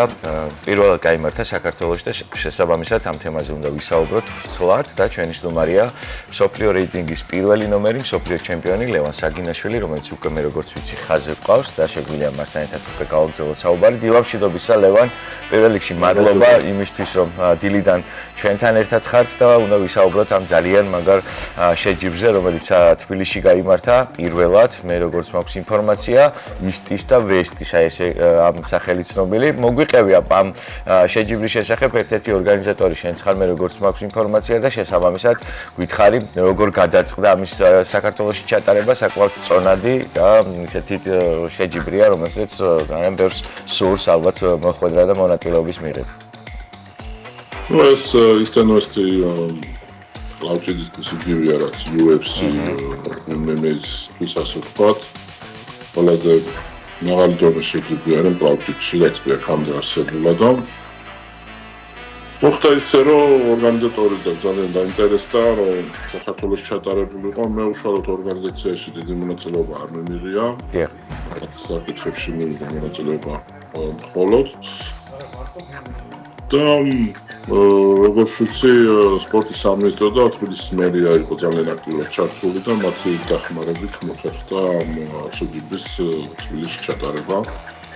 და საკმაოდ წარმატებით ჩატარდა და ახლობით 3000 ადამიანამდე იყო მოსული და ასე ვთქვათ ამ შეჯიბრის რეკორდი მოიხსნა დასწრების. მონაწილეებზე რო გითხრა, საკმაოდ ესეთი სახელები იყო, ლარაკი, გასპარინი, აი ამ შეჯიბრის მონაწილეებს ესე გითხრა, საქართველოსთან ვიცი 5 სპორტსმენი მონაწილეობდა, სამწუხაროდ 5-დან მე როგორც ვიცი, მხოლოდ ერთმა მოახერხა გამარჯვების მოპოვება, იმ დეტალები რომ გითხრა ამ შეჯიბრის. ვინც კი არსებობს კლაუჭიდში ვარსკვლავი 99% ყველა ჩამოსული იყო და მაყურებელმა ძალიან გაიხარა, თუმცა ქართველები კარგად ვერ გამოვედით, სამწუხაროდ ორი კამარი დავკარგეთ ამ შეჯიბრზე. რა ვიცი, არ ვიცი რას დავაბრალო, იმიტომ რომ ახამდე ძალიან წარმატებით გამოდიოდით ხოლმე და მაინც საქართველოში ჩატარდა იქ. რაღაცა წნეხი, ფსიქოლოგიური წნეხი ამ დროს უფრო მეტად იზრდება შესაბამისად საკუთარ კედლებში, საკუთარი გულშემატკივრის წინაშე. კი, განსაკუთრებით ნერვიულობდნენ სპორტსმენები და მათთვის რაღაც ახალი იყო ეს სამშობლოში გამოსვლა, იმიტომ რომ კლაუჭიდში ესეთი მასშტაბის შეჯიბრი არც ევროპის ჩემპიონატი, არც სოფლიო ჩემპიონატი არასდროს საქართველოში არ ჩატარებულა და ცოტა ნერვიულობდნენ ძალიან. კი, ალბათ შეფასებებიც მოისმინე ალბათ ორგანიზატორების ამ ტურნირის ამ შეჯიბრის მესვეურების მათი შეფასება როგორ იყო, როგორ შეაფასეს საქართველოში გამართული ეს ტურნირი და თუ იყო უკვე თუ გადაწყდა რომ უკვე შეიძლება ყოველწლიურად ჩატარდეს მსგავსი ტურნირი საქართველოში. ორგანიზატორები ძალიან კმაყოფილები იყვნენ პირველ რიგში ჩატარებული შეჯიბრის ხარისხით, მაყურებლების ოდენობით და ერთ-ერთი ორგანიზატორმა თქვა კიდევაც რომ ის იყო კლაუჭიდის ისტორიაში ყველაზე ესეთი მაგარი შეჯიბრი, ყველაზე ისტორიული მოვლენა იყო მისთვის და რაც ძალიან გაგვიხარდა ჩვენ. მომავალში ზუსტად არ ვიცი, მაგრამ ვიცი რომ ორგანიზატორებს აქვს სურვილი რომ კიდევ ბევრი ჩატარდეს აქ მსგავსი ღონისძიება. კარგი, ეხლა ვისაუბროთ შენ შესახებ, შენი კარიერის შესახებ. შენ არ მონაწილეობდი ამ დაპირისპირებებში. გითხარი რა იყო ამის მიზეზი, რატომ არ მონაწილეობდით და შემდეგი გასვლა, შემდეგი შენი მსხვერპლი ვინ იქნება, თუ დაგეგმილი უკვე ვინმესთან დაპირისპირება? მე ხარ ასე ვთქვათ მოლოდინის რეჟიმში ვიყავი. მაიკლ ტოდი და ემეც კასპარინი ხვდებოდნენ ერთმანეთს და მათ შორის გამარჯვებული, ასე ვთქვათ, გამოდიოდა ჩემზე და გაიმარჯვა კასპარინმა, როგორც ველოდებოდით. და უკვე ივნისში ამერიკაში უნდა დავუპირისპირდეთ ერთმანეთს მე და კასპარინი. შევხვდებით. და სოფლიო ჩემპიონატის ეგიდი თუ ანუ უფრო დეტალები რო გითხრათ, იგივე აისტი და ისტანოესტის სარეიტინგო მატჩი, ანუ ხამარზე მატჩია, ხამარი მიმართვის და უკვე მეორედ ეცდება გასპარინო ეს ხამარი წამოთქვას. თუმცა ყველა ცდილობს ხოლმე, მაგრამ საბედნიეროდ არ გამოჩნდის ეს არასდროს. ზოგადად კლაუჭიდზე რო ვისაუბროთ საქართველოში, როგორ ფიქრობ, რამდენად ეხმარება მსგავსი ტიპის ტურნირები და ზოგადად კლაუჭიდის მდგომარეობა საქართველოში, შენი შეხედულობით რა მდგომარეობაში რამდენად არის ახალგაზრდები დაინტერესებული ამ ძალიან მაგარი სპორტის სახეობით? ალბათ აკვირდები გაქვს შეხება ყოველდღიური ამ სპორტის სახეობის წარმომადგენლებთან, რა მდგომარეობაშია ქართული მკლავჭიდი? ქართული მკლავჭიდი, რო ვთქვათ, სპორტსმენების, ანუ სპორტსმენები ძალიან კარგი სპორტსმენები ყავს, ძალიან ბევრი ახალი სახეები გამოჩნდნენ, ძალიან ბევრი ადამიანი დაინტერესდა ამ სპორტის სახეობით, სადაც არის, ანუ ეს კლაუჭიდის ასე ვთქვათ სავარჯიშო დარბაზები, იმდენი ადამიანი დაწვა ვეღარც ეტევიან დარბაზში, თუმცა პარალელურად ამისა ხდება ისეთი რაღაც, რომ ფედერაცია ძალიან მდგომარეობაშია, დიდი ბევრი პრობლემებია, რა ვიცი, როგორც ვიცი სპორტსმენები, ასე ვთქვათ. სპორტსმენების განუშვალოთ, ვინც ნაკრების წევრია, ძალიან ცუდ პირობებში უწევთ ვარჯიში და ეს ფედერაციაში ეს გაურკვევლობა ასე ვთქვათ გრძელდება წლების მანძილზე. რაცა მოუგვარებელ პრობლემა დარჩა ბოლო პერიოდში სამწუხაროდ ფედერაციის საკითხები. კლაუჭიდის ფედერაცია ასე ვთქვათ, რა ვიცი. ყოველთვის ესეთი სიტუაციაშია მე რაც თავი მახსოვს, სულ რამოდენიმე წელი მახსოვს ესეთი რომ აი ის იყო რა სტაბილურობა ასე ვთქვა. ეხლა ძალიან ჩაგრებიან სპორტსმენები რა და რა ვიცი რა შეიძლება ამ სიტუაციას არ ვიცი მე კი ბატონო, მსგავსი ტიპის ტურნირები, რომელიც ჩატარდა, იმედია დაეხმარება ამ სპორტის სახეობის განვითარებას და კიდე წინ და წინ წავა, მოკლედ კლავჭიდი საქართველოში. შენ ხარ ერთ-ერთი მთავარი ამბასადორი ამ სპორტის მსოფლიოში, საქართველოში მათ შორის და შესაბამისად იმედი დავიტოვოთ, რომ ყველაფერი კარგად იქნება. მადლობა ლევან, რომ დილიდან ჩვენთან ერთად იყავით. საუბრობდით ძალიან მაგარ შეჯიბრზე, რომელიც თბილისში გაიმართა და სამწუხაროდ 5 ქართველი სპორტსმენიდან მხოლოდ ერთმა მოახერხა გამარჯვება, მაგრამ არა უშავს ყველაფერი წინ არის, ძალიან ბევრი ტურნირი ელოდება კლავჭიდელებს, ასე რომ წარმატება უსურვოთ მათ. ლევან საგინაშვილი იყო მსოფლიო ჩემპიონი, მსოფლიო რეიტინგის ნომერი 1 კლავჭიდელი და საუბრობდით კლავჭიდის შესახებ. მოკლედ ესეთი იყო დღევანდელი სპორტული რუბრიკა. მე ხვალ ზუსტად 10:15 წუთამდე დაგემშვიდობებით. ეხლა კი დემეს და ანას უთმობ ეთერს და მე თქვენთან ერთად გავაგზავნებ გადაცემის ყურებას. მადლობა ჯიჯი, გემშვიდობებით შენ ხვალამდე, ჩვენ კი ვაგრძელებთ გადაცემას. ხო, ერთ პატარა ინფორმაცია მინდა მაყურებელს ვუთხრა, რომ დღეს არის ესეთი ეზოთერიკოსები, როგორც ამბობენ, სარკისებრი თარიღი, ანუ 25/02/2025, მნიშვნელოვანი თარიღია. და ამბობენ, რომ რაღაც ერთგვარი საზღვრები ძალიან თხელდება სამყაროებს შორის და რაღაც პორტალები იქნება, ასე რომ ვისაც გჯერათ მსგავსი რაღაცეების, შეგიძლიათ რომ დღევანდელი დღე დაუთმოთ საკუთარ თავში ჩაღრმავებას, კარგად გააცნობიეროთ რა გინდათ ზოგადად ცხოვრებაში, ჩახუროთ ძველი გეშტალტები, ასე ვთქვათ. და რაღაცა ახლისკენ გადადგათ ნაბიჯები, იმიტომ რომ ძალიან ძლიერი ენერგეტიკული გავლენა აქვს დღევანდელ დღეს. ეს პატარა რაღაცა ლირიული გადახვევა, ასე ვთქვათ. ზოგადად სასწავლების აუცილებლად უნდა გჯეროდეს, იმიტომ რომ პრინციპში თვით ეს სამყარო არის სასწაული, მე ასე ვფიქრობ, უბრალოდ ამას უნდა აღიარება და დანახვა. და სწორედ სასწაულზე მინდა რომ გავაგრძელო ახლა საუბარი, რა გზით მოვიდა ათონის მთაზე ივერიის ყოლაწმინდა ღვთისმშობლის ხატი და ვინ იყო ბერი, რომელმაც ზღვის ტალღებზე გაიარა ისტორია და სასწაულები, რომლებიც ივერიის ღვთისმშობლის ხატს უკავშირდება. სწორედ ამ თემაზე გადაიღო ჩვენმა კოლეგა თიკო მიქელაძემ სიუჟეტი.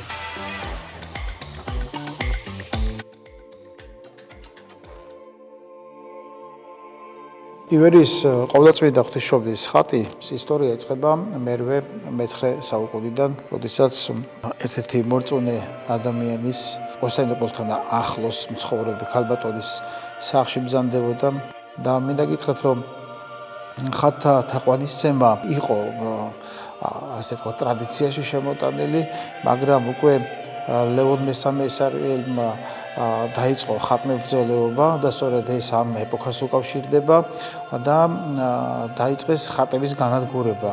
და ამ ქალბატონმა წაიღო და ზღვაში ჩაუშვა. სწორედ ერთი საუკუნის შემდგომ გამოჩნდა ხატი წმინდა მთის მიდამოებში, ბერებმა შეამჩნიეს გადმოცემის თანახმად ხატი, რომელიც ზღვაზე მოდიოდა და ცადნენ რომ გამოებრძანებინათ ხატი, მაგრამ როცა მიუახლოვდნენ ხატს, ხატი უკან იხევდა და ამის შემდგომ უკვე იყო გამოცხადება გაბრიელ ივერიელთან, გაბრიელ ბერთან, რომელიც არის ქართველად წოდებული.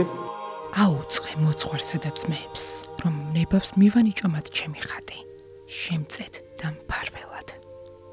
ნიშნად ამისა შემოდი ზღვაში, რწმენით გაიარე მის ტალღებზე და მაშინ ყველა შეიტყობს თქვენი სავანისადმი ჩემს სიყვარულსა და წყალობას.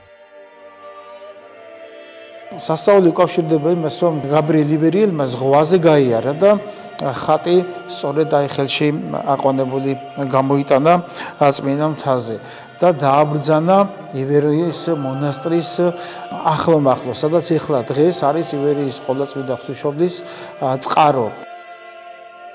ეს ხატი შემდგომ შეაბრძანეს ივერიის ყოლაწმინდა ღვთისმშობლის მონასტერში, მცირე მონასტერი იყო ჯერ კიდევ მაშინ და ტაძარში დაბრძანებული ხატი ფაქტიურად რომ გამოვიდნენ მეორე დღეს, ნახეს რომ ხატი არ იყო ადგილზე.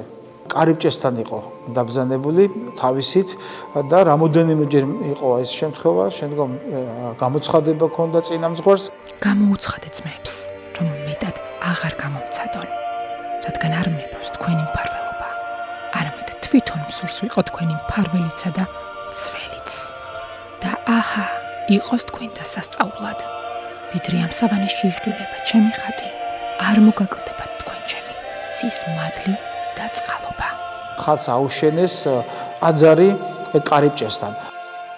ამიტომ ივერიის ყოვლადწმინდა ღვთისმშობლის ხატს უწოდებენ ასევე კარიბჭის ხატს, კარის ყოვლადწმინდა ღვთისმშობლის. რატომ არის ის ქართულად წოდებული? იმიტომ რომ ივერიის ყოვლადწმინდა ღვთისმშობლის ივერიის მონასტერში არის დაბრძანებული და ასევე ქართველი ბერის მიერ არის გამობრძანებული. უამრავ სასწაულს აღასრულებს ყოვლადწმინდა ღვთისმშობლის ხატი, მრავალი უშვილო ოჯახს მიეცა შვილი და ონკოლოგიური პრობლემით დაავადებული ადამიანები იყონებიან ყოვლადწმინდა ღვთისმშობლის ხატთან. მადლობა თიკოს, ვაგრძელებთ გადაცემას. გვიახლოვდება დიდი მარხვა, რომლისთვისაც ემზადება სრულიად მართლმადიდებლური სამყარო და დიდი მარხვის წინ აუცილებლად პირველი კვირა არის მარხვისთვის მოსამზადებელი კვირა, რამდენიმე წამში ამ ყველაფერზე ვისაუბრებთ სტუმართან ერთად. არ გადაერთოთ.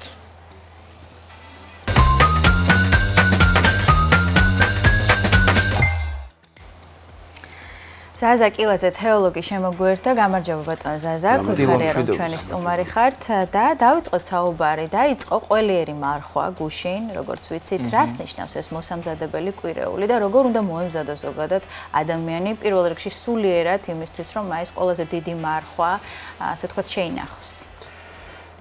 საღდგომო მარხვა არის ყველაზე ხანგრძლივი მარხვა, მას 40 დღიან მარხვასაც უწოდებენ. ის დაწესებული არის ჯერ კიდევ მოციქულთა პერიოდიდან საეკლესიო გარდამოცემების მიხედვით უკვე მეორე-მეოთხე საუკუნეში ქრისტიანები ამ მარხვას იცავდნენ და მარხულობდნენ. თავდაპირველად ეკლესიის დასაწყისში ეს მარხვა იყო კათაკმეველთათვის, რადგანაც ძველი ეკლესიის პერიოდში აღდგომილ დღეს სრულდებოდა ნათლისღება. და რადგანაც ადამიანი ინათლებოდა, მას წინ ასეთი 40 დღიანი მოსამზადებელი პერიოდს უძახდნენ, ამას რომელიც ითვალისწინებდა არა მარტო მარხვას, არამედ ქრისტიანული სარწმუნოების ნიუანსებში გარკვევას. ეს მარხვა სხვა მარხვებისაგან განსხვავებით, რაც არის მართლმადიდებლურ ეკლესიაში, იმითი განსხვავდება, რომ წინ აქვს მოსამზადებელი პერიოდი. ანუ 3 კვირა წინ უძღვის თავისი ლოცვებითა და თავისი დამოკიდებულებით საკვებისადმიცაც კი. თავიდან იწყება ფარისევლისა და მეზვერის კვირით იწყება ეს, როდესაც ხსნილი არის საერთოდ ოთხშაბათი და პარასკევი საერთოდ არის მარხვის დღეები და აი ფარისევლისა და მეზვერის კვირა ახსნილებს ოთხშაბათს და პარასკევ დღეს და შეიძლება ხორცეულის მირთმევა.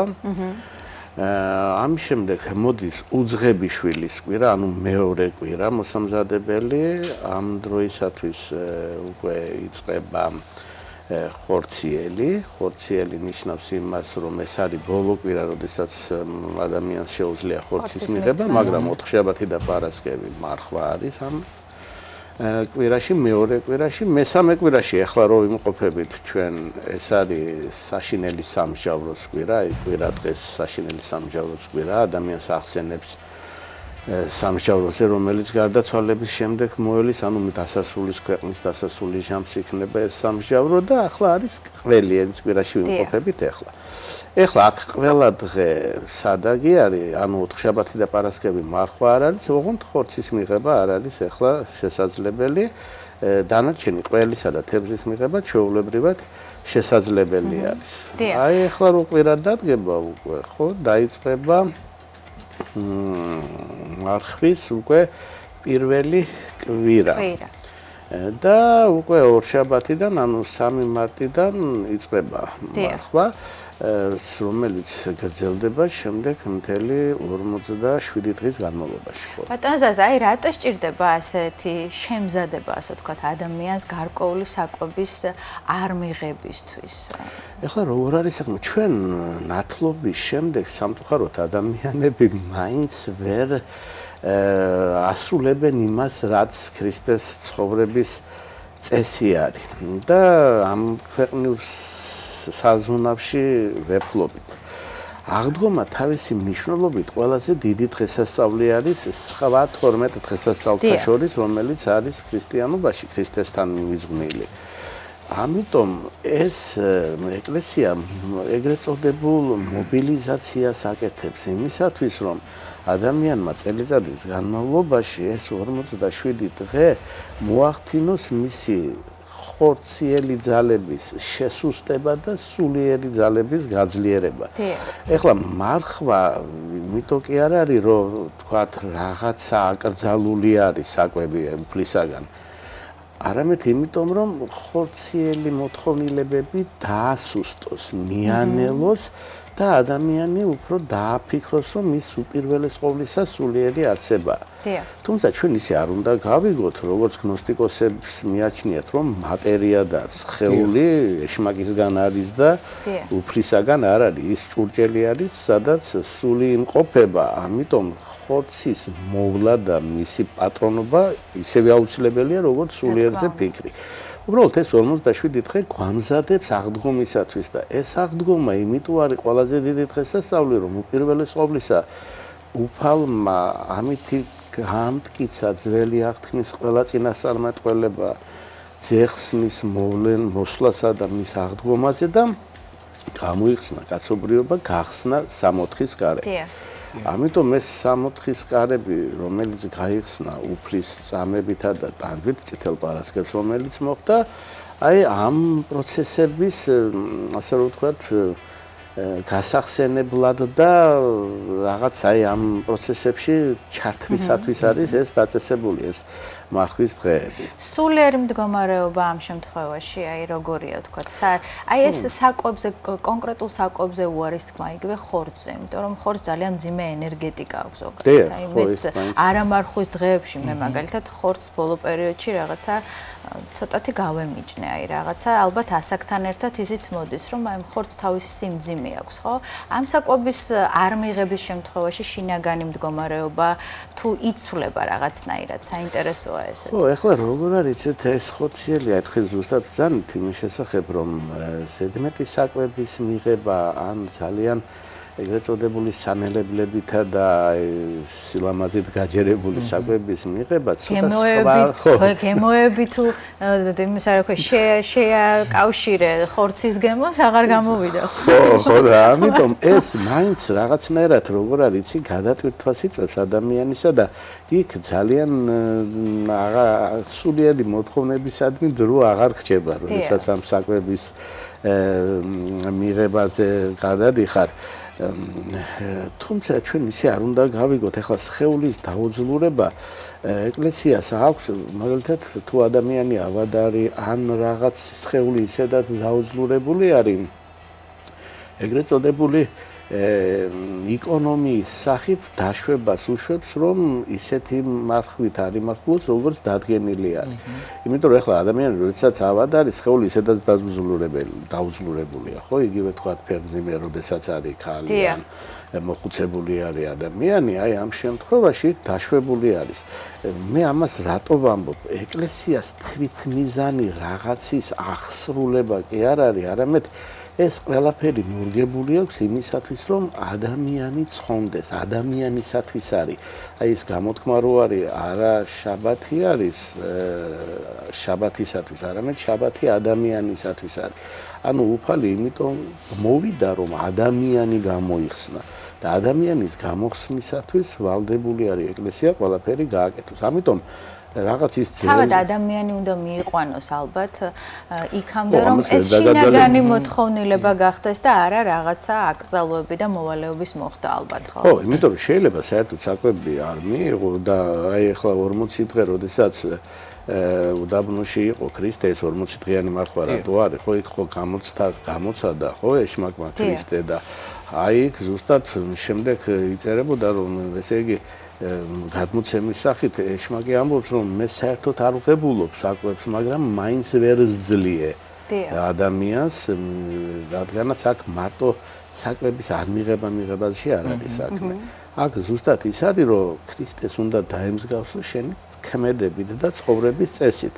დიახ, და ალბათ ეს არის სიყვარული. ისიც ჩემი გავგებით, იცით როგორ ხედავ ამ ყველაფერს, აი ზოგადად გემრიელი მირთმევა და ეს ჭამა, სრული ამ სიტყვის მნიშვნელობით, ეს ხო ადამიანის პირველადი ცხოველური მოთხოვნილებაა, ხო? აი ნებისმიერი ადამიანის ალბათ, ნუ ყოველ შემთხვევაში განვითარების საწყის ეტაპზე მაინც, ხო? 60-ში არ ჭამდა ხორცს ადამიანი. ხო და ხო, მეორადი გამოდის. აი ეს თვითონ ჭამა აღარ უნდა იყოს პრიორიტეტი ალბათ. პირველადი მოთხოვნილება ადამიანის, ხო? ალბათ. აი ამას ცulis სწორედ ეს თვითონ თავად მარხვის. დიახ, ადამიანის ჯამრთელობა, რომ მას შეძლოს მოღვაწეობა იმისათვის, რომ ცხონდეს. ანუ საკვებისათვის კი არ უნდა ვიარსებოთ, არამედ საკვები უნდა ვაარსებოთ ჩვენი საზრდოობისათვის, დიახ.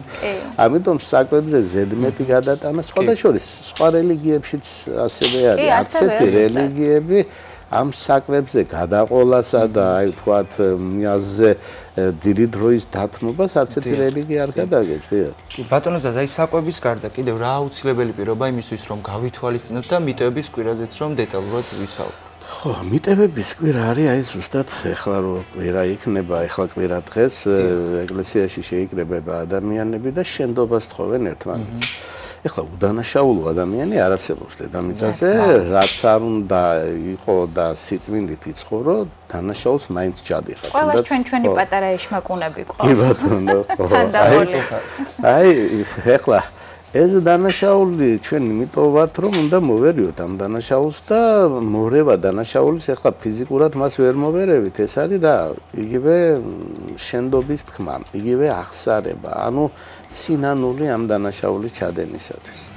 და მიტევება რამდენჯერ შეიძლება და რამდენჯერ შეიძლება ადამიანმა დანაშაული ჩაედინოს. ეს უსაწყოა 70 ჯერ 70 გზისო სახარებაში წერია რამდენჯერ უნდა მიუტევო ადამიანს. ანუ თუ ადამიანი შენდობას ითხოვს, არ არსებობს ცოდვა, რომლის მიტევებას არ შეიძლება.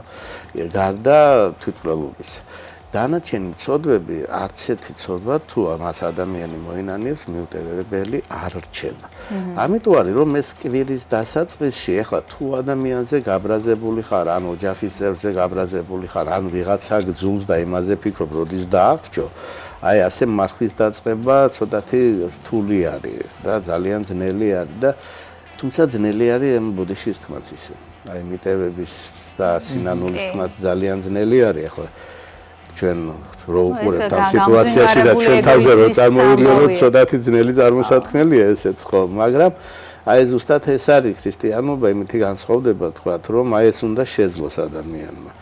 ხო, და შემდეგ უკვე ეფრემასურის ლოცვების იწყება. ეხლაც არის ამ კვირაშიც ეფრემასურის ლოცვები იკითხება დილას საღამოობით, ხო და ეფრემასურის ლოცვები პირდაპირ მიუთითებს იმაზე, რომ ადამიანი თავარი ქმედება ამ არსი ამ მარხვისა არის ზუსტად სინანული და მიტევება სხვაზე.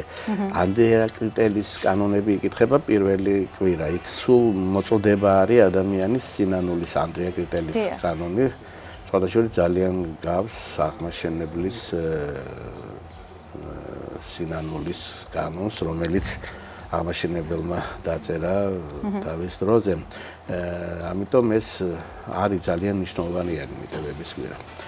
და ამ დღეებში არის ძალიან დიდი დღესასწაულებიც არის. ეხლა მარტო გახსნილებაც ხდება, ეხლა მთლიანად მარხვა არ არის. არის ბზობა, არის ლაზარეს შაბათი, არის ხარება 7 აპრილს, სადაც ხსნილი არის თევზი. საერთოდ ეს საკვების ხსნილი და არ ხსნილი და მიღება, აი მაგალითად თევზი სამარხო საკვები არის, მაგრამ ადგილობრივი ეკლესიები აწესებენ მისი მიღების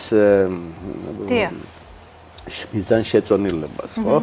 ამიტომ შეიძლება იყოს დაწესებული თევზით ხსნილი, შეიძლება არ იყოს დაწესებული. გააჩნია ახლა იყოს პერიოდები, როდესაც დიდი ომიანობა იყო, საერთოდ ხსნილი არ ხდებოდა, მხოლოდ მცირე ღვინით მიღება ხდებოდა. პირველი მარხვა, როდესაც 40 დღიანი დაიწყო ქრისტიანებმა, იქ ერთხელ იკვებებოდნენ მხოლოდ. ანუ დღეში ერთხელ ჭამდნენ საჭმელს. ასევე უნდა ითქვას, რადგანაც დღეს ასე რომ ვთქვათ, წამზადისი არის ამ მარხვისათვის, თვითნებურად რაიმეს დამძიმება ერისკაცისათვის არ არის მისაღები. ეხლა მონასტრებში ცოტათი სხვანაირი ტიპი გონია წესია მარხვის დაცვის და ერის ადამიანისათვის ცოტათი სხვანაირია. მე მინახავს ადამიანები, რომლებიც აი ესეთ პირობას დებენ, რომ მთელი მარხვა მხოლოდ პურზე და წყალზე იქნებიან და არ მიეკარებიან არაფერს სხვას და შემდეგ იტანჯებიან, განიცდიან, უფრო მეტ დანაშაულს ჩადიან აი ამ თავისი სიტყვის ახსრულებისათვის და აი ეს რეკომენდაციას არ იძლევა. კი ბატონო, ბატონო, რა მაინტერესებს იცით? აი მე მქონია მაგალითად ესეთი შემთხვევა, ადრე, როდესაც მარხვას ვინახავდი, აი ვთქვათ, სტუმრად მივსულ ვარ, რაღაც შემოუთავაზებიათ და უარი ვერ მithქვამს, იმიტომ რომ უხერხულობაში არ ჩამეყენებინა მასპინძელი. აი ამ შემთხვევაში შენი მარხვით რომ არ შეაწუხო სხვა ადამიანები, აი თვითონ ეს პროცესი როგორ უნდა წარმართო? ხო, თვითონ ხშირია მსგავსი შემთხვევები. მარხვა არ ითვალისწინებს რაღაც დამწუხრებული სახით სიარულს და ესეთი რაღაც იგნორირებას საზოგადოებისა.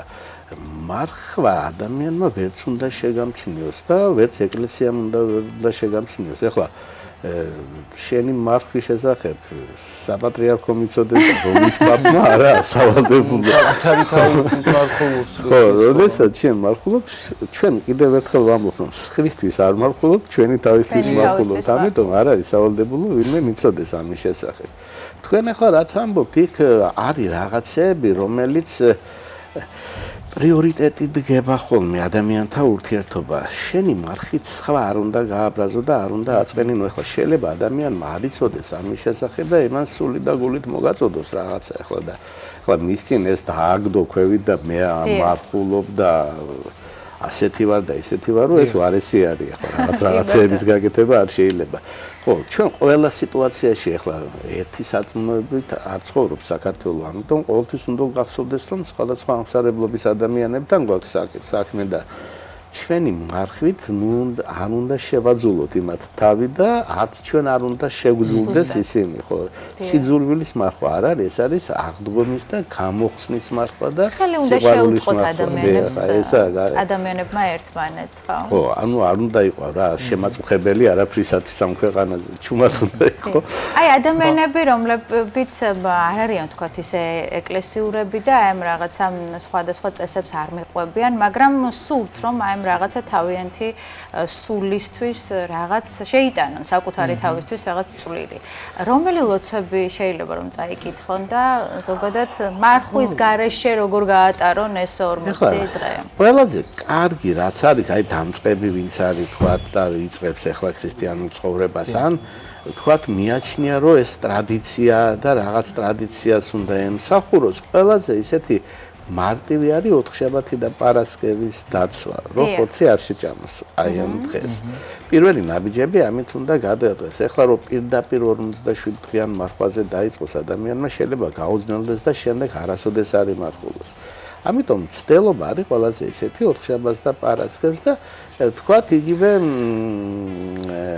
თქვათ ალკოჰოლის რაოდენობას რომ შეამციროს, სიმთვრალეში რო არ ჩავარდეს რაღაცნაირად ეკლესიაში ერთხელ რომ მივიდეს კვირა დღეს მაინც აი თუ დაიწყოს ტაძარში სიარული თუ ეკლესიაში ვერ მიდის სახლში რომ ფსალმუნები წაიკითხოს ან იგივე ფსალმუნები მე მაგალითად თელ ცხოვრება ვკითხულობ 91 და 52 ხო დიახ 91 და 52 ფსალმუნები არის ყველაზე ისეთი ახლოს რომელიც არის ადამიანის სულთან, ასევე ეფრემასურის ლოცვები, რომელიც არის ის წიგნებში არის, ლოცვის წიგნებში ისინი.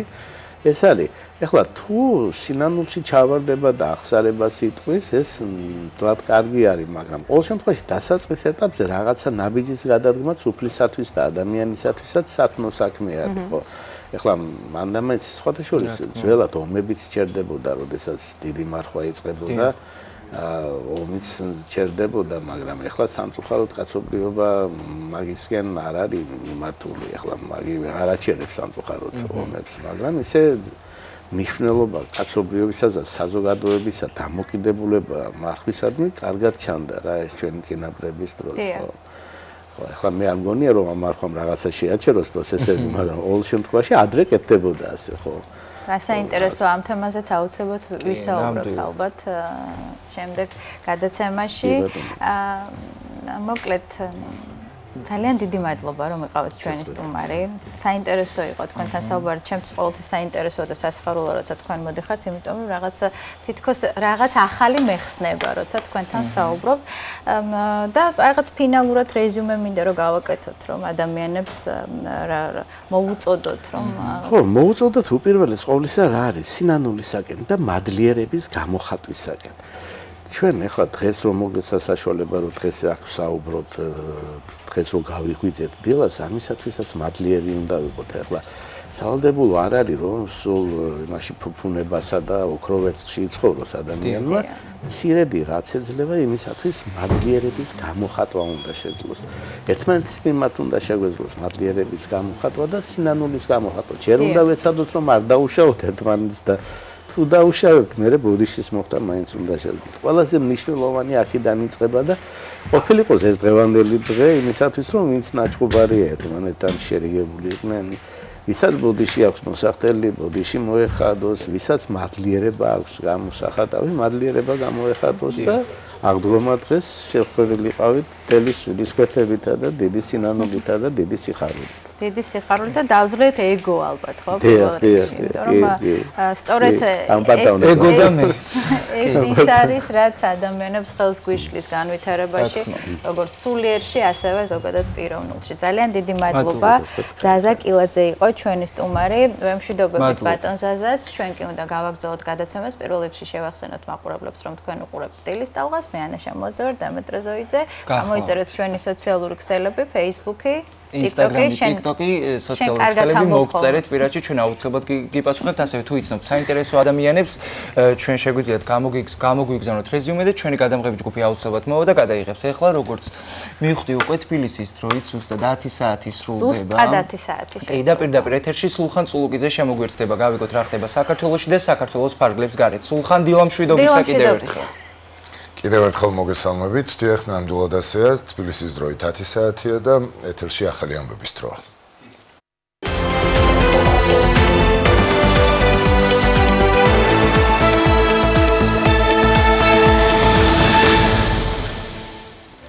გურიაში ოზურგეთის მუნიციპალიტეტის სოფელ ჭონჭკათში მამაკაცი დაიღუპა არსებული ინფორმაციით ის მეზობელ სახლის სახურავის თოვლისგან გაწმენდა შეეხმარებოდა რა დროსაც ბეტონის ფილა დაეცა.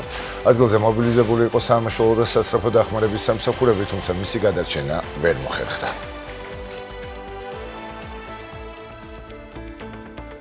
გურიის რეგიონში შექმნილია საგანგებო შტაბი.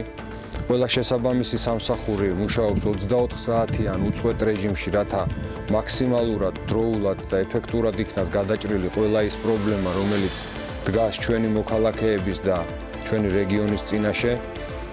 სამწუხაროდ, ოზურგეთის მუნიციპალიტეტის სოფელ ჭონჭკათში უბედური შემთხვევის შედეგად გარდაიცვალა მამაკაცი.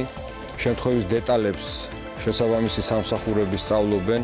ნამდვილად სამწუხარო ფაქტია და გულწრფელად უთანაგრძნობ გარდაცვლილის ოჯახის წევრებს. ინტენსიური თოვის გამო გზებზე გადაადგილება გართულებულია ბათუმში, ცენტრალურ მაგისტრალზე კი საავტომობილო მოძრაობა შეზღუდებით მიმდინარეობს. ამით გადაადგილება მხოლოდ მაღალი გამავლობის ავტომობილებით იყო ნებადართული. გზებზე მძღოლებს გაფრთხილებას პოლიცია აძლევს და მიმდინარეობს საგზაო მოძრაობის კონტროლი. საავტომობილო გზების პრესამსახურის ინფორმაციით გზების გაწმენდის სამუშაოებში ჩართულია დეპარტამენტის ტექნიკა. გუშინდილით საზოგადოებრივი და საქალაქთაშორისო ტრანსპორტის მოძრაობას შეჩერდა. შეზღუდულია გადაადგილება ეგრეთ წოდებული ბარცხანის დასახლების მიმართულებით მძღოლებს შემოვლითი მარშრუტით უწევთ მოძრაობა.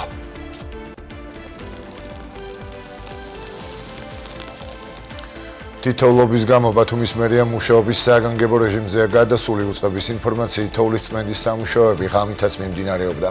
მუნიციპალური სამსახურების წარმომადგენლები მცენარეების თოვლისგან გათავისუფლებაზე მუშაობდნენ. ბათუმის მერის ინფორმაციით კომუნალური სერვისების შეწყვეტის ცალკეული შემთხვევები დაფიქსირდა, რომლის აღსადგენად შესაბამისი სამსახურები მუშაობენ.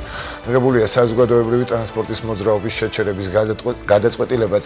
აჭარის მთავრობის თავმჯდომარე თორნიკე რეჟვაძე ბათუმის მერთან არჩილ ჩიქოვანთან ერთად ბათუმში თოვლის წმენდის პროცესს ადგილზე ეცნობოდა. ინტენსიურად მიმდინარეობს ცენტრალური მაგისტრალის გაწმენდის სამუშაოები, ასევე ბათუმში ყველა ძირითადი ქუჩის გაწმენდის სამუშაოები. მერის შესაბამის სამსახურები უწყვეტ 24 საათიან რეჟიმში მუშაობენ. ახლაც მიმდინარეობს წყალმომარაგების გაწმენდის სამუშაოები. უხმა ნალექმა თოვლმა პრობლემები შექმნა მაღალმთიან აჭარაში, შესაბამისად მიმდინარეობს ყველა ადმინისტრაციული ერთეულამდე გზის გაწმენდის სამუშაოები, შეფერხებებია ელექტრომომარაგების კუთხით, თუმცა ჩვენ კოორდინირებულად მუშაობთ როგორც ცენტრალურ საავტომობილო დეპარტამენტთან ერთად, ასევე ყველა ენერგოკომპანიასთან ერთად.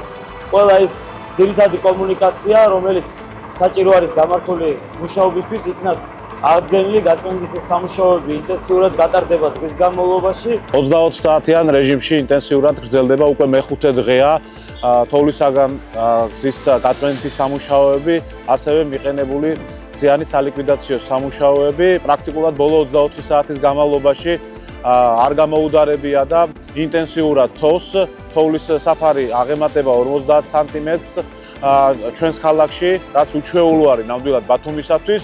იყო გამოწვევები სხვადასხვა მიმართულებით. დღეს მუნიციპალური ტრანსპორტის ნაწილში მივიღეთ თავდაპირველად შეზღუდვა 50% იყო დატვირთული, არსებული ლიფტყინულიდან გამომდინარე, ამავდროულად ხილვადობა იყო შეზღუდული მთელი დღის განმავლობაში სანაპირო ზოლში და ბათუმის ქუჩებში. საღამოსათვის პრაქტიკულად შევზღუდეთ ჩვენ მუნიციპალური ტრანსპორტის გადაადგილება. ბათუმის წყალი წყალმომარაგების ცენტრალურ მაგისტრალურ მილზე ავარიული დაზიანების შესახებ ინფორმაციას ავრცელებს. კომპანიის ცნობით აღდგენითი სამუშაოების გამო 25 თებერვლის 23 საათამდე წყალმომარაგება შეეზღუდა ადლიაში, ჰელიმიშისა და ნიჟარაძის ქუჩებზე, აეროპორტის გზატკეცილზე, ფრიდონ ხალოშის გამზირზე, შესახვევებსა და ჩიხებში, მახინჯაურის დასახლებაში, ბენზაში, ბარცხანაში, გოროდოკში, წინსვლაში, ორთაბათუმსა და ჩაისუბანში მცხოვრებ აბონენტებს. ბათუმის წყალი აბონენტებს შექმნილი დისკომფორტის გამო ბოდის სუხთის ნათქვამია კომპანიის მიერ გავრცელებულ განცხადებაში.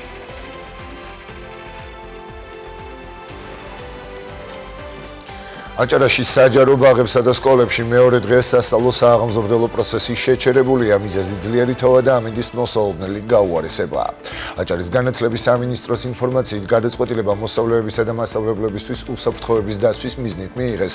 გასცდენილი საათების ანაზღაურებას კი სკოლები კანონმდებლობით დადგენილი წესით უზრუნველყოფენ.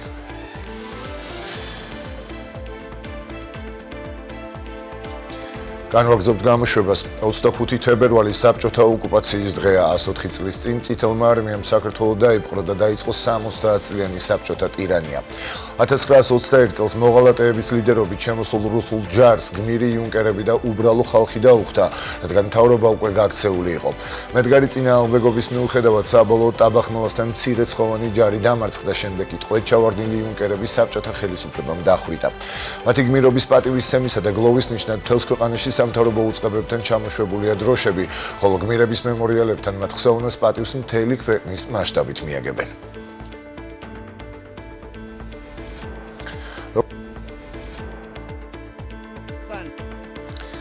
მანამდე კი გაეროს გენერალურმა ასამბლეამ მიიღო ორი განსხვავებული რეზოლუცია უკრაინაში ომის შესახებ. პირველი დოკუმენტი შეადგინეს უკრაინამ და ევროკავშირის ქვეყნებმა. მასში შედის პირდაპირი მოთხოვნა რუსეთისადმი დაუყოვნებლივ გაიყვანოს ჯარი უკრაინის ოკუპირებული ტერიტორიებიდან და შეწყვიტოს საომარი მოქმედებები, რაც შეესაბამება გაეროს მიერ ადრე მიღებულ გადაწყვეტილებებს. მას მხარი დაუჭირა 93-მა სახელმწიფომ, თავი შეიკავა 65-მა, ხოლო წინააღმდეგ ხმა მისცა 18-მა, მათ შორის რუსეთმა და ამერიკის შეერთებულმა შტატებმა. მეორე რეზოლუცია მომზადებული იყო ამერიკის შეერთებული შტატების მიერ. მასში არ არის რუსეთის სამხედრო აგრესიის დაგმობა. ომი მოხსენიებულია როგორც კონფლიქტი. არ არის ნახსენები რუსეთის მიერ დაკავებული უკრაინის ტერიტორიები, რუსეთის მიერ საერთაშორისო სამართლის დარღვევები და ქვეყნის ტერიტორიული მთლიანობის აღდგენის აუცილებლობა.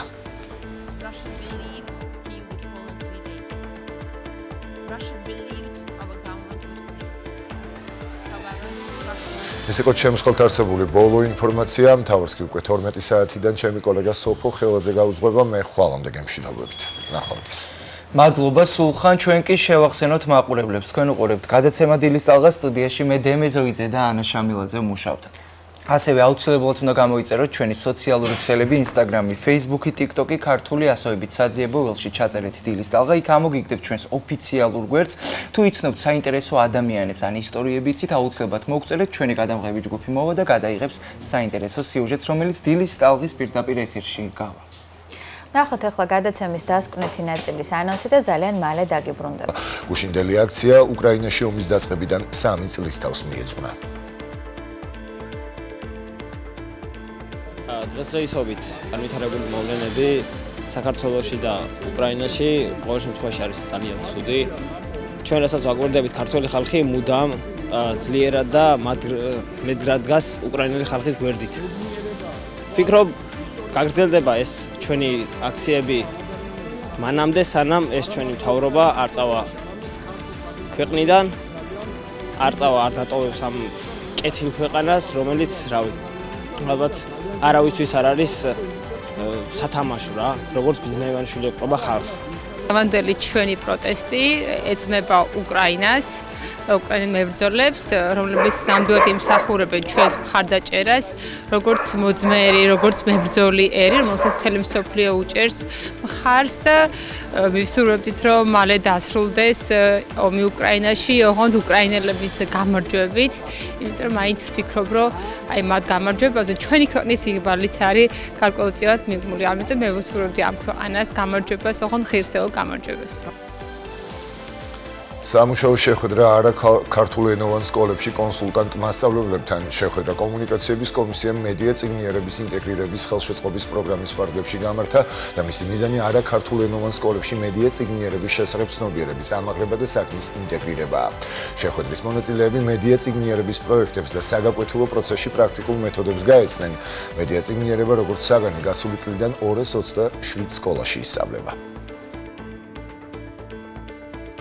გაიმართა შეხვედრა კონსულტანტ მასწავლებლებთან, რომელიც მომავალში არაქართულენოვან სკოლებში ხელშეუწყობენ მედია წიგნიერების ინტეგრირებას, სწავლებას, ისევე როგორც კლუბურ დონეზე, ასევე პროექტულად. ძალიან აქტიურად თანამშრომლობს განათლების სამინისტრო კომუნიკაციების კომისიასთან და ფაქტობრივად შეიძლება ითქვას, რომ მედია წიგნიერება როგორც გამჭოლი კომპეტენცია, ასე არის საგნობრივ სტანდარტებში ფაქტობრივად ყველა საგანი ფარავს და ძალიან მნიშვნელოვნად მიგვაჩნია ასევე იმის აღნიშვნა, რომ 2024-25 წელს უკვე 227-მა სკოლამ აირჩია როგორც არჩევითი საგანი. ამ მიმართულებით მუშაობა უნდა დაიწყოს სწორედ ადრეული ასაკიდან, რომ მოსწავლეებს შეეძლოთ აღმოაჩინონ, განასხვაონ რა არის ნამდვილი და რა არის მოგონილი. მიმაჩნია, რომ ამ საგნით დაინტერესება უნდა მოხდეს ყველა სკოლის მიერ.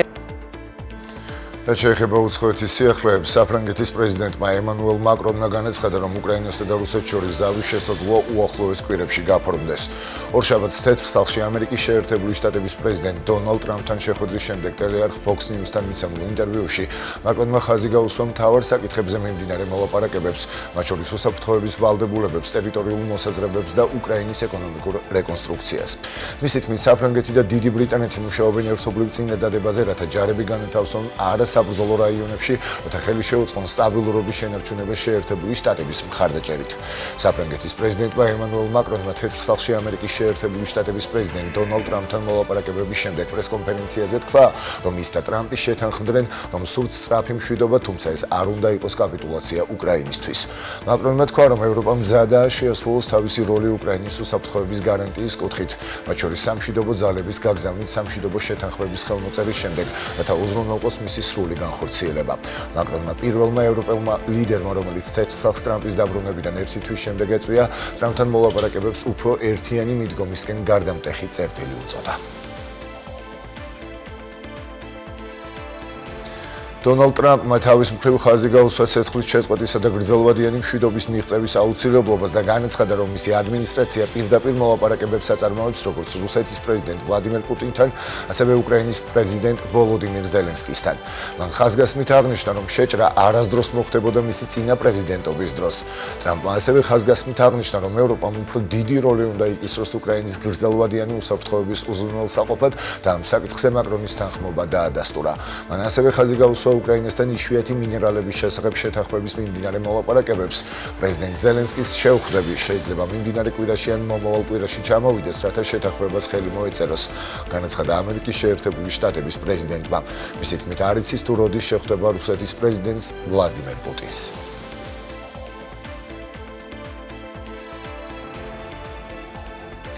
გაეროს უშიშროების საბჭომ ორშაბათს მიიღო ამერიკის შეერთებული შტატების მიერ შემუშავებული რეზოლუცია უკრაინაში რუსეთის შეჭრის მესამე წლისთავთან დაკავშირებით, რომელიც ომის სწრაფად დასრულებისკენ მოუწოდებს. დღემდე 15 წევრიანმა საბჭომ ვერ შეძლო რაიმე ქმედების განხორციელება უკრაინის კონფლიქტთან დაკავშირებით, რადგან რუსეთს აქვს ვეტოს უფლება. ამერიკის შეერთებული შტატების რეზოლუციას მხარი დაუჭირა 10 წევრმა, საფრანგეთმა, ბრიტანეთმა, დანიამ, საბერძნეთმა და სლოვენიამ კი თავი შეიკავეს. ამ რეზოლუციას მშვიდობის გზაზე მივყავართ, ეს არის პირველი, მაგრამ გადამწყვეტი ნაბიჯი, რომლითაც ჩვენ ყველა უნდა ვიამაყოთ, განაცხადა საბჭოს ხდომას გაეროში ამერიკის შეერთებული შტატების ელჩის მოვალეობის შემსრულებელმა დოროთი შიმ. მოკლე რეზოლუცია მწუხარებას გამოთქვამს რუსეთ-უკრაინის კონფლიქტში დაღუპულების გამო, იმეორებს, რომ გაეროს მიზანია საერთაშორისო მშვიდობისა და უსაფრთხოების შენარჩუნება და დავების მშვიდობიანად მოგვარება და მოუწოდებს კონფლიქტის სწრაფ დასრულებას და გრძელვადიან მშვიდობას. დიდი ბრიტანეთის ელჩმა გაეროში ბარბარა უდვორდმა უთხრა საბჭოს, რომ უკრაინაში მშვიდობის პირობები მნიშვნელოვანია და უნდა გავაგზავნოთ მესიჯი, რომ აგრესია სარგებელი არ მოაქვს. ამიტომ არ შეიძლება იყოს ეკვივალენტობა რუსეთსა და უკრაინას შორის იმაში, თუ როგორ მოიხსენიებს ეს საბჭო ამ ომს. თუ ჩვენ გსურს ვიპოვოთ გზა მდგრადი მშვიდობისკენ, საბჭომ კაფიოდ უნდა იცოდეს ომის წარმოშობის მიზეზი, თქვა მან.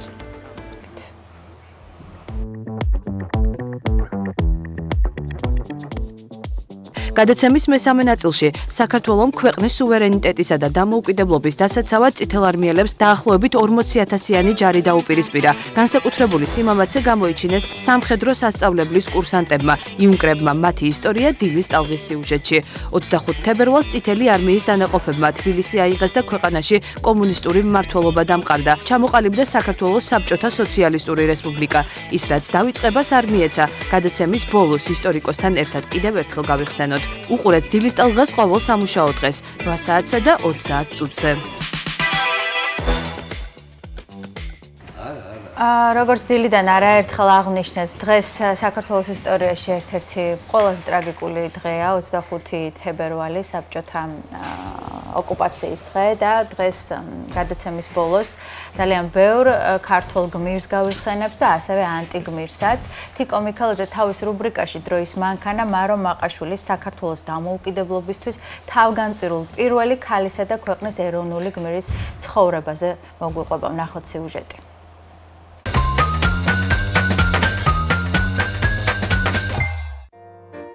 ალბათ ძალიან ცოტამ თუ იცის, რომ ზვიად გამსახურდიასა და იაკობ გოგებაშვილის ქუჩებს შორის მდებარე მონაკვეთს ერთდროს თავისუფლების მოედანი ეწოდებოდა. ეს მოედანი ჯერ კიდევ სხვადასხვა სანამ თურქებიც მოვიდოდნენ ბათუმში, ბათუმის აღწერისას ქართველ ისტორიკოსებს და საერთოდ მკვლევარებს, როდესაც საუბრობენ ბათუმის თქვა თურქებამდე, თურქეთის შემოსვლამდე პერიოდზე, ბათუმში ცენტრალურ მოედანზე საუბრობენ. ესე იგი, ეს მოედანი ყოფილა მაშინაც კი ცენტრალური მოედანი, რომელიც სხვადასხვა ზღვას ებჯინებოდა. ძალიან საინტერესო და საყურადღებო ის არის, რომ ამ მოედანზე ბაზრობები იმართებოდა. ეს იყო უმთავრესი მოედანი, სადაც საქართველოს სხვადასხვა კუთხიდან ჩამოდიოდნენ და აქ მიმდინარეობდა გაცხევებული ვაჭრები და აქ მდგარა დუქნები, აქ რამოდენიმე ათეული დუქანი მდგარა, სადაც სხვადასხვა, ესე იგი, საქონელი იყიდებოდა და იმიტომ იყო ეს ადგილი შერჩეული, რომ აი ამ მოედანთან ახლოს გემები ჩამოდიოდნენ და იქიდან პირდაპირ გემებიდან ვაჭრები დგებოდნენ და აქვე ბაზრობდნენ. ეს აქვე ყიდნენ თავიანთ საქონელს. ეს მოედანი განსაკუთრებით პოპულარული 1863 წელს გახდა, როდესაც თურქეთის სულთანმა აბდულ აზიზმა ბათუმის კეთილმოწყობა განიზრახა. სპეციალურად ტრაპიზონიდან ჩამოყვანილმა მიწისმზომავებმა სწორედ ამ მოედნიდან ნური გელის ტბამდე რამდენიმე ქუჩის დაპროექტება დაიწყო. აბდულ აზიზმა გადაწყვიტა ამ მოედანზე აეგო მეჩეთი, რომელიც შემდგომ ცნობილი იყო აზიზიეს მეჩეთის სახელწოდებით. ამ მეჩეთის მშენებლობა 1863 წელს დაიწყო და 1865 წელს ესე იგი დამთავრდა.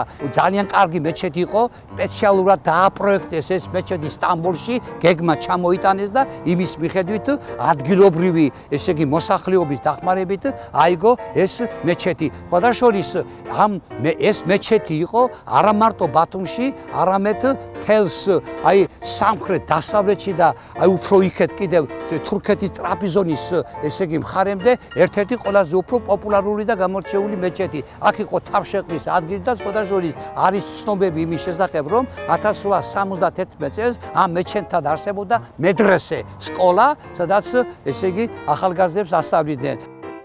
მოედნის მიმდებარედ 4 შენობა მდგარა, რომელთაგან ერთ-ერთი ბათუმის კაიმაკამს, იგივე მაშინდელ მერს ეკუთვნოდა. მოგვიანებით, ბოლშევიკების შემოსვლის შემდეგ ამ ადგილს ვლადიმერ ლენინის მოედანი უწოდეს. 1940 წელს კი ბოლშევიკების ანტირელიგიური კანონის თანახმად მეჩეთი დაწვეს, რადგან მათ ლენინის ძეგლის დადგმა ჰქონდათ განზრახული. შენობები, რომელსაც დღეს ჩვენ ვხედავთ, სწორედ კომუნისტების დროს იქნა აგებული. აქ მოხდა ყველაზე უდიდესი მოვლენა ბათუმის ისტორიაში, არა მარტო ბათუმის, არამედ საქართველოს ისტორიაში. ამ ადგილზე მიმდინარე ბრძოლებმა გადაარჩინა ბათუმი და შეუნარჩუნა საქართველოს. აქ განვითარდა 1921 წლის 18-20 მარტის ყველაზე დიდი მოვლენები ბათუმის ისტორიაში, როდესაც გიორგი მაზლიანშვილის ხელმძღვანელობით ბათუმის ესე იგი მოსახლეობისა და აჭარის მოსახლეობის ხარდაჭერით ბათუმში მდგარმა მყოფმა ბათუმელმა გვარდიელებმა, ქართველმა გვარდიელებმა ამ ლეგენდარული და სწორუპოვარი და საქართველოს სამხედრო პალიტრაში ყველაზე უფრო გამორჩეული პიროვნების ხელმძღვანელობით დაამარცხა ორ დღეში 18-20 მარტს მიმდინარეობდა ბრძოლები, ოსმალები დაამარცხა, თურქები დაამარცხა, განდევნა აჭარიდან და ბათუმი შეუნარჩუნა საქართველოს. ეს არის ყველაზე წმინდა ადგილი, ყველაზე დიდი ადგილი ბათუმის ისტორიაში. 1990 წელს ჩატარებული გათხრების შედეგად 50 ნეშტი იქნა ნაპოვნი. ისინი დრამატულ თეატრში გადაასვენეს, სადაც ბათუმისა და ლაზეთის დღევანდელმა მიტროპოლიტმა მეუფე დიმიტრიმ მათ პანაშვიდი აუგო.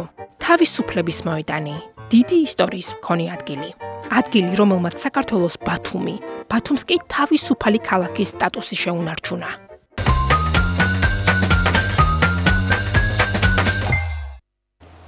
დაუბრუნდით ეთერს და ბატონი ოთარი გადმოვიყვანეთ ახლა და ჩვენ ყავს ეთერში სტუმრად. კი, ნამდვილად საინტერესო თემით ვაგრძელებთ გადაცემას 1921 წლის რუსეთ-საქართველოს ომი თავისი შედეგებით ერთ-ერთი ტრაგიკული მოვლენაა საქართველოს ისტორიაში. 21 წლის წინ იანვარში რუსეთმა საქართველოს ოკუპაცია საბოლოოდ გადაწყვიტა. საომარი ოპერაციები საქართველოსა და რუსეთს შორის 12 თებერვალს დაიწყო. 15 თებერვალს კი სერგო ორჯონიკიძე სტალინმა უბრძანა, რომ დაუყოვნებლივ აეღო თბილისი. წითელი არმია საქართველოში უნდა შემოსულიყო, ვითომ საკუთარი მთავრობის წინააღმდეგ აჯანყებული მუშების დასახმარებლად საქართველოს არმიას სათავეში გენერალი კვინიტაძე ჩაუდგა. ბრძოლაში უინკერებიც ჩაერთენ. ისინი თბილისის მისადგომებს იცავდნენ. თბილისზე იერიში წითელმა არმიამ 18 თებერვალს დაიწყო. ქართული არმიის მიერ თბილისის დატოვებისა და მცხეთის მიმართულებით უკან დახევის შესახებ ბრძანება 24 თებერვალს ღამით გაიცა. 25 თებერვალს კი დედაქალაქში უკვე წითელი არმიის ნაწილები შევიდნენ. ამ საბედისწერო მოვლენების შესახებ სტუმართან ერთად ვისაუბრებთ რამდენიმე წამში. და პირდაპირ ეთერში გვყავს უკვე ანამ გამოაცხადა დილის ტალღის სტუმარია ისტორიკოსი ოთარ გოგოლიშვილი. დილა მშვიდობისა. ბატონო ოთარ, მადლობა რომ ხართ დღევანდელი დილის ტალღის სტუმარი და ნამდვილად მნიშვნელოვან თემას ვეხებით დღეს. და ის სანამ უშუალოდ ბრძოლის შესახებ ვისაუბრებთ, გავაანალიზოთ კონტექსტი, რა ვითარება იყო რეგიონში. 1921 წლის თებერვლისთვის სომხეთი და აზერბაიჯანიც გასაბჭოებული იყო. არსებობს მხოლოდ საქართველოს დემოკრატიული რესპუბლიკა. აი ამ დროს საქართველოში იწყება რუსეთის მიერ მოწყობილი აჯანყება, რა თქმა უნდა, რომელიც საქართველოს ოკუპაციით სრულდება. დღევანდელი გადმოსახედიდან იყო თუ არა ამის რაიმე შანსი მოვლენების სხვაგვარად განვითარებისთვის?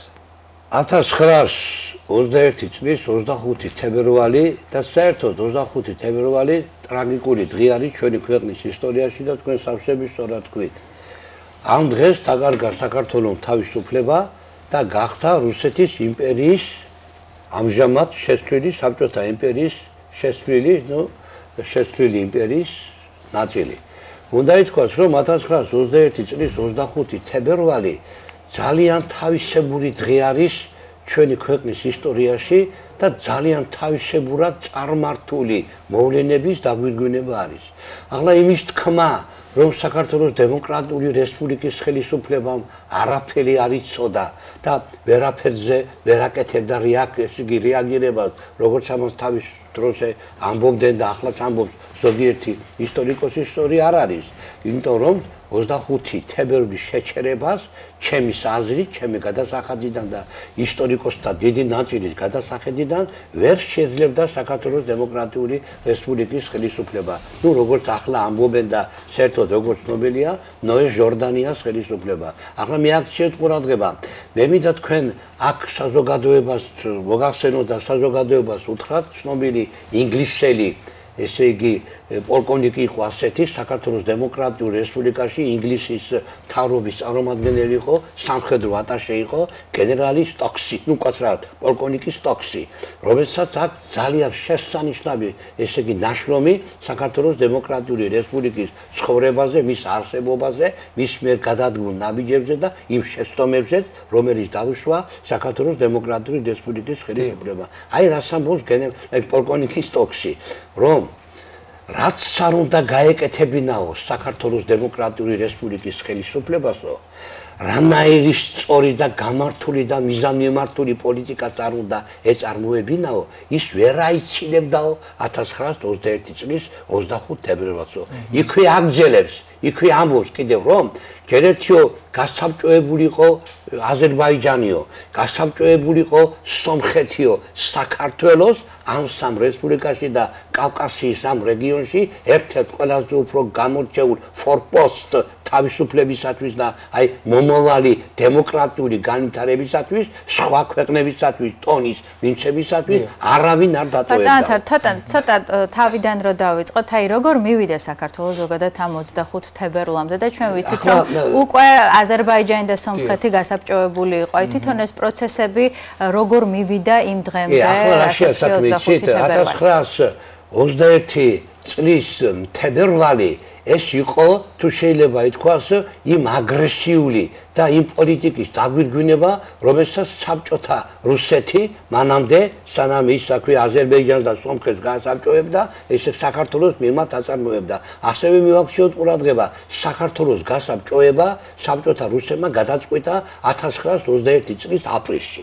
აპრილში და ეს მოხდა აზერბაიჯანის გასაბჭოება და შემდეგი ქვეყანა იყო საქართველო. მაგრამ საქართველოს საჯარისო ერთეულება და განსაკუთრებით ქართველმა იუნკერმა, რომელსაც შესანიშნავი ქართველი, ესე იგი სამხედრო წარმომადგენელი ჩხეიძე ხელმძღვანელობდა, როგორც იტყვიან, კუდით ქვასროლინა. ესე იგი პირველი ცდა, თუ შეიძლება ითქვას, ნიადაგის მოსინჯვა საქართველოს წინააღმდეგ ჯერ იყო 1921 წლის აპრილის ბოლოს, მაისის დასაწყისში, როდესაც აზერბაიჯანი იყო გასაბჭოებული. მეორე იყო 1920 წლის ნოემბერში, როდესაც სომხეთი გასაბჭოვდა. 1920 წლის დეკემბერში შეტევა იყო ფაილოსკიდან და ფაქტურად უნდათ შემოსვლა საქართველოში და კიდევ მეორედ მოსინჯეს უკვე ნიადაგი, რომ როგორ ესე იგი დაწინააღმდეგობას გაუწევდა. იქ დიდი რაოდენობით ჯარი არ შემოსულა, 111 წითელი არ შემოსულა. რაღაც გარკვეული ბატალიონები გადმოვიდა შეტევაზე,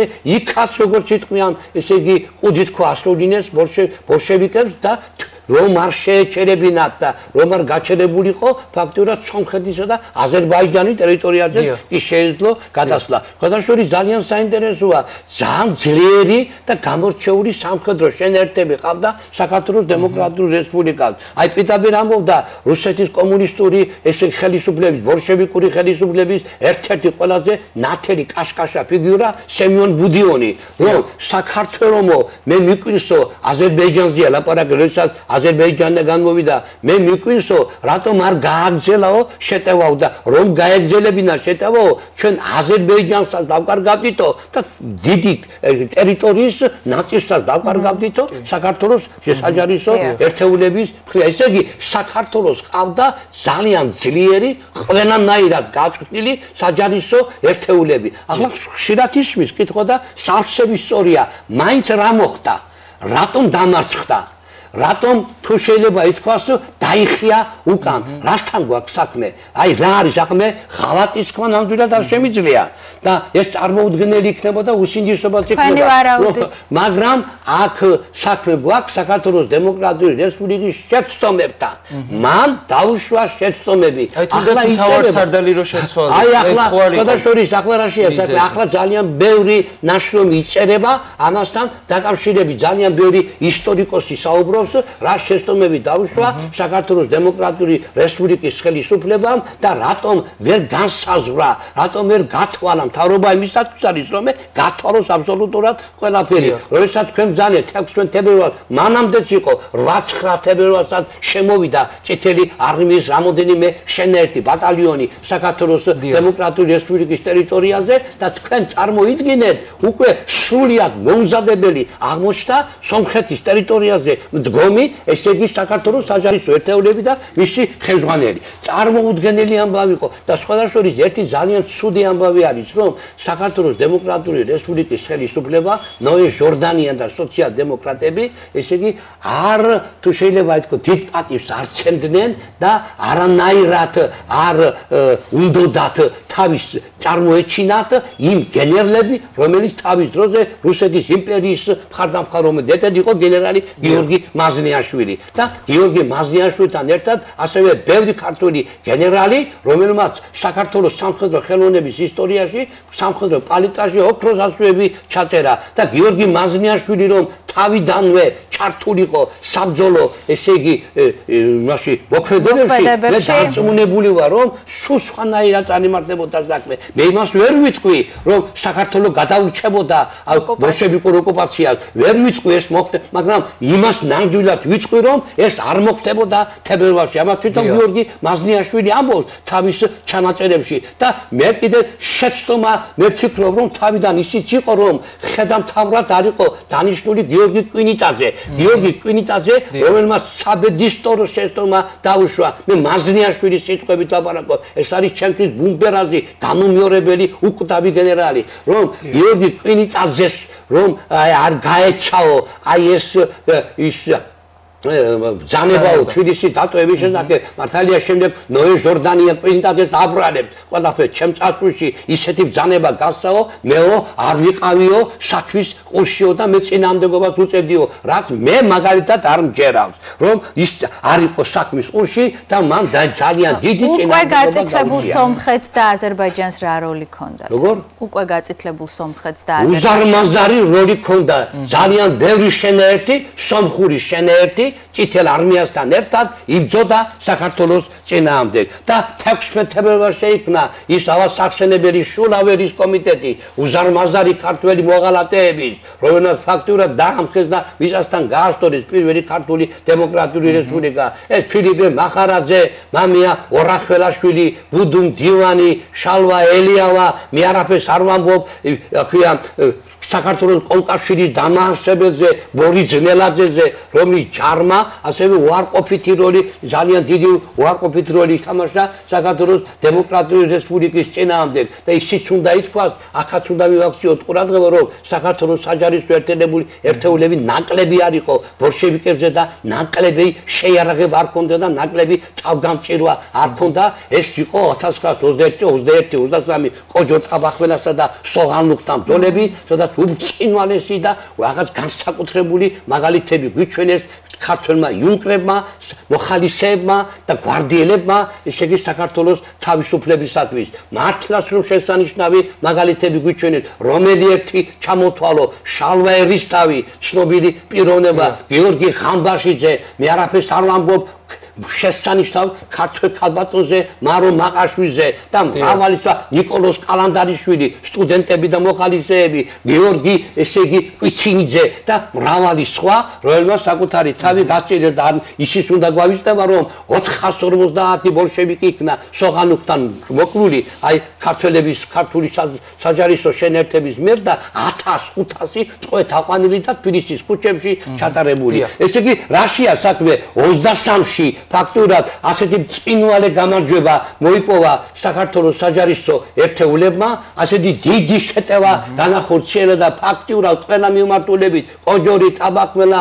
ორხევი ესე იგი სოღანუღი ფაქტურად დაამარცხა ბოლშევიკები და 25 თებერვალს ესე იგი საქართველოს ესე იგი დედაქალაქი დაეცა და მოხდა საქართველოს ოკუპაცია თბილისი ლენინსტანის თბილისის მოსკოვი ლენინსტანის თბილისის თავზე წითელი დროშა ფრიალი და დაიწყო 70 წლიანი რეპრესიები თუ შეიძლება ითქვას ძალიან ესე გაურკვეველი და დღეს და წაივლის კიდევ რამოდენიმე ასეული წელი და ამ საკითხს ვერავინ ვერ გაიგებს რატომ გაიცა ასეთი ბრძანება აი ორი დღის წინ ასეთი დიდი გამარჯვება მოიპოვეს და გაიცა ბრძანება თბილისის დატოვების შესახებ ჟორდანია თავს იმართლებს თავის ჩემი წარსულის ასეთი ნაშრომი აქვს მას დაწერილი საფრანგეთში თავს იმართლებს რომ ფაქტურად მე წინააღმდეგი ვიყავი და ვეკამათებოდი ამის შესახებო კვინიტაძესო ის კი სულ სხვა რაღაცას მიმტკიცებდაო ეს უბრალოდ მოხდარიყო საქართველოს ალყაში მოექცეოდაო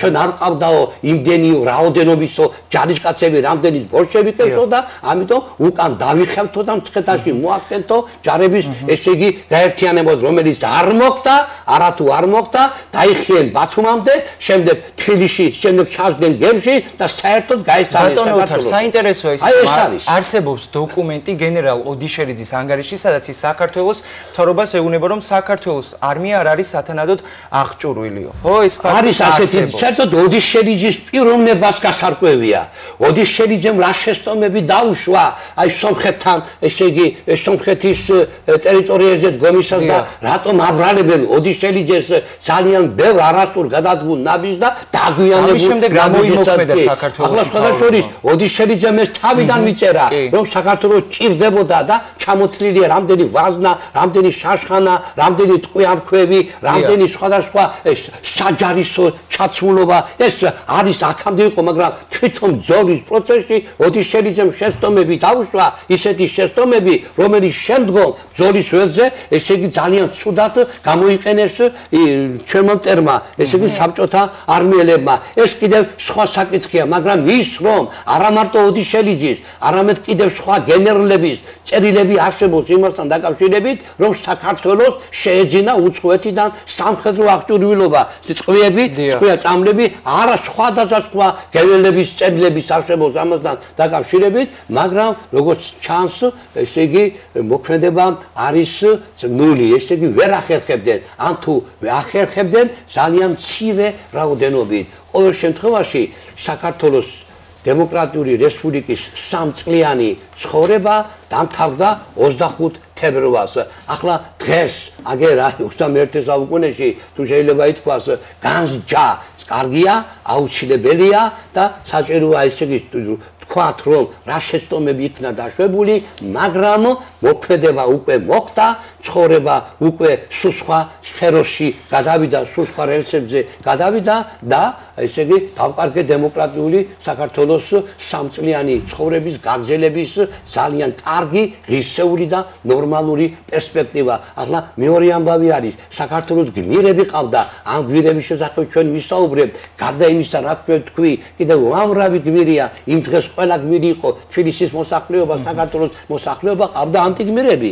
ისეთი ანტიგმირები ყავდა, რომელმაც ფაქტურად დიდი როლი ითამაშა. ძალიან მოკლედ ჩამოვსაუბროთ, რომ გვახსოვდეს. იოსებ სტალინის ეს ახლავე შეუდგე დასტური აიღე ქალაქი სერგო ორჯონიკიძე ბატონო ჩემო რომელიც ყველანაირად ცდილობდა მე-11 წითელ არმიასთან ერთად საქართველოს ხელისუფლების დამხობას შულავერის კომიტეტი დღეს მოღალატეებს შეიძლება შულავერის კომიტეტის წევრებს ესე იგი ვადარებ და აი ბორის ნელაძე და ზოგიერთი ქართული რუსების წითელ არმიაში მებრძოლი ქართველი მეომრები ეს მართლა და უმაღლესი დონის მოღალატეები, რომელმაც უარყოფითი როლი ითამაშა საქართველოს დემოკრატიული რესპუბლიკის დამხობაში. ჩვენ ყოველთვის ვახსენებთ 26 მაისს, როგორც საქართველოს პირველი რესპუბლიკის, ესე იგი, ჩამოყალიბებისა და პირველი რესპუბლიკის შექმნის დღეს და ყოველთვის ვახსენებთ. დიდი მადლობა ძალიან დიდი ბატონო. ესე იგი, ყველაზე უმძიმეს ურთულეს და საქართველოს ისტორიაში ერთ-ერთ შავ დღეთ. მადლობა ძალიან. რომელიც აუცილებლად უნდა გვახსოვდეს. დიდი მადლობა. შევახსენოთ მაყურებლებს, ჩვენი სტუმარი იყო ისტორიკოსი ოთარ გოგოლიშვილი. მადლობა ძალიან დიდი რომ ვიყავით დღევანდელი დილის ტალღის სტუმარი. სამწუხაროდ ჩვენი საეთერო დროც ამოიწურა და დასასრულს მივახოვდა ჩვენი გადაცემა. შევახსენებთ სტუდიაში მე დემეზოიძე და ანა შამილაძე ვმუშაობდით თქვენთვის ასევე. ხვალცხლის ნახევრიდან 11-ის ნახევრამდე ისევ თქვენთან ერთად ვიქნებით. გემშვიდობებით, მადლობა რომ გვიყურეთ. გემშვიდობებით.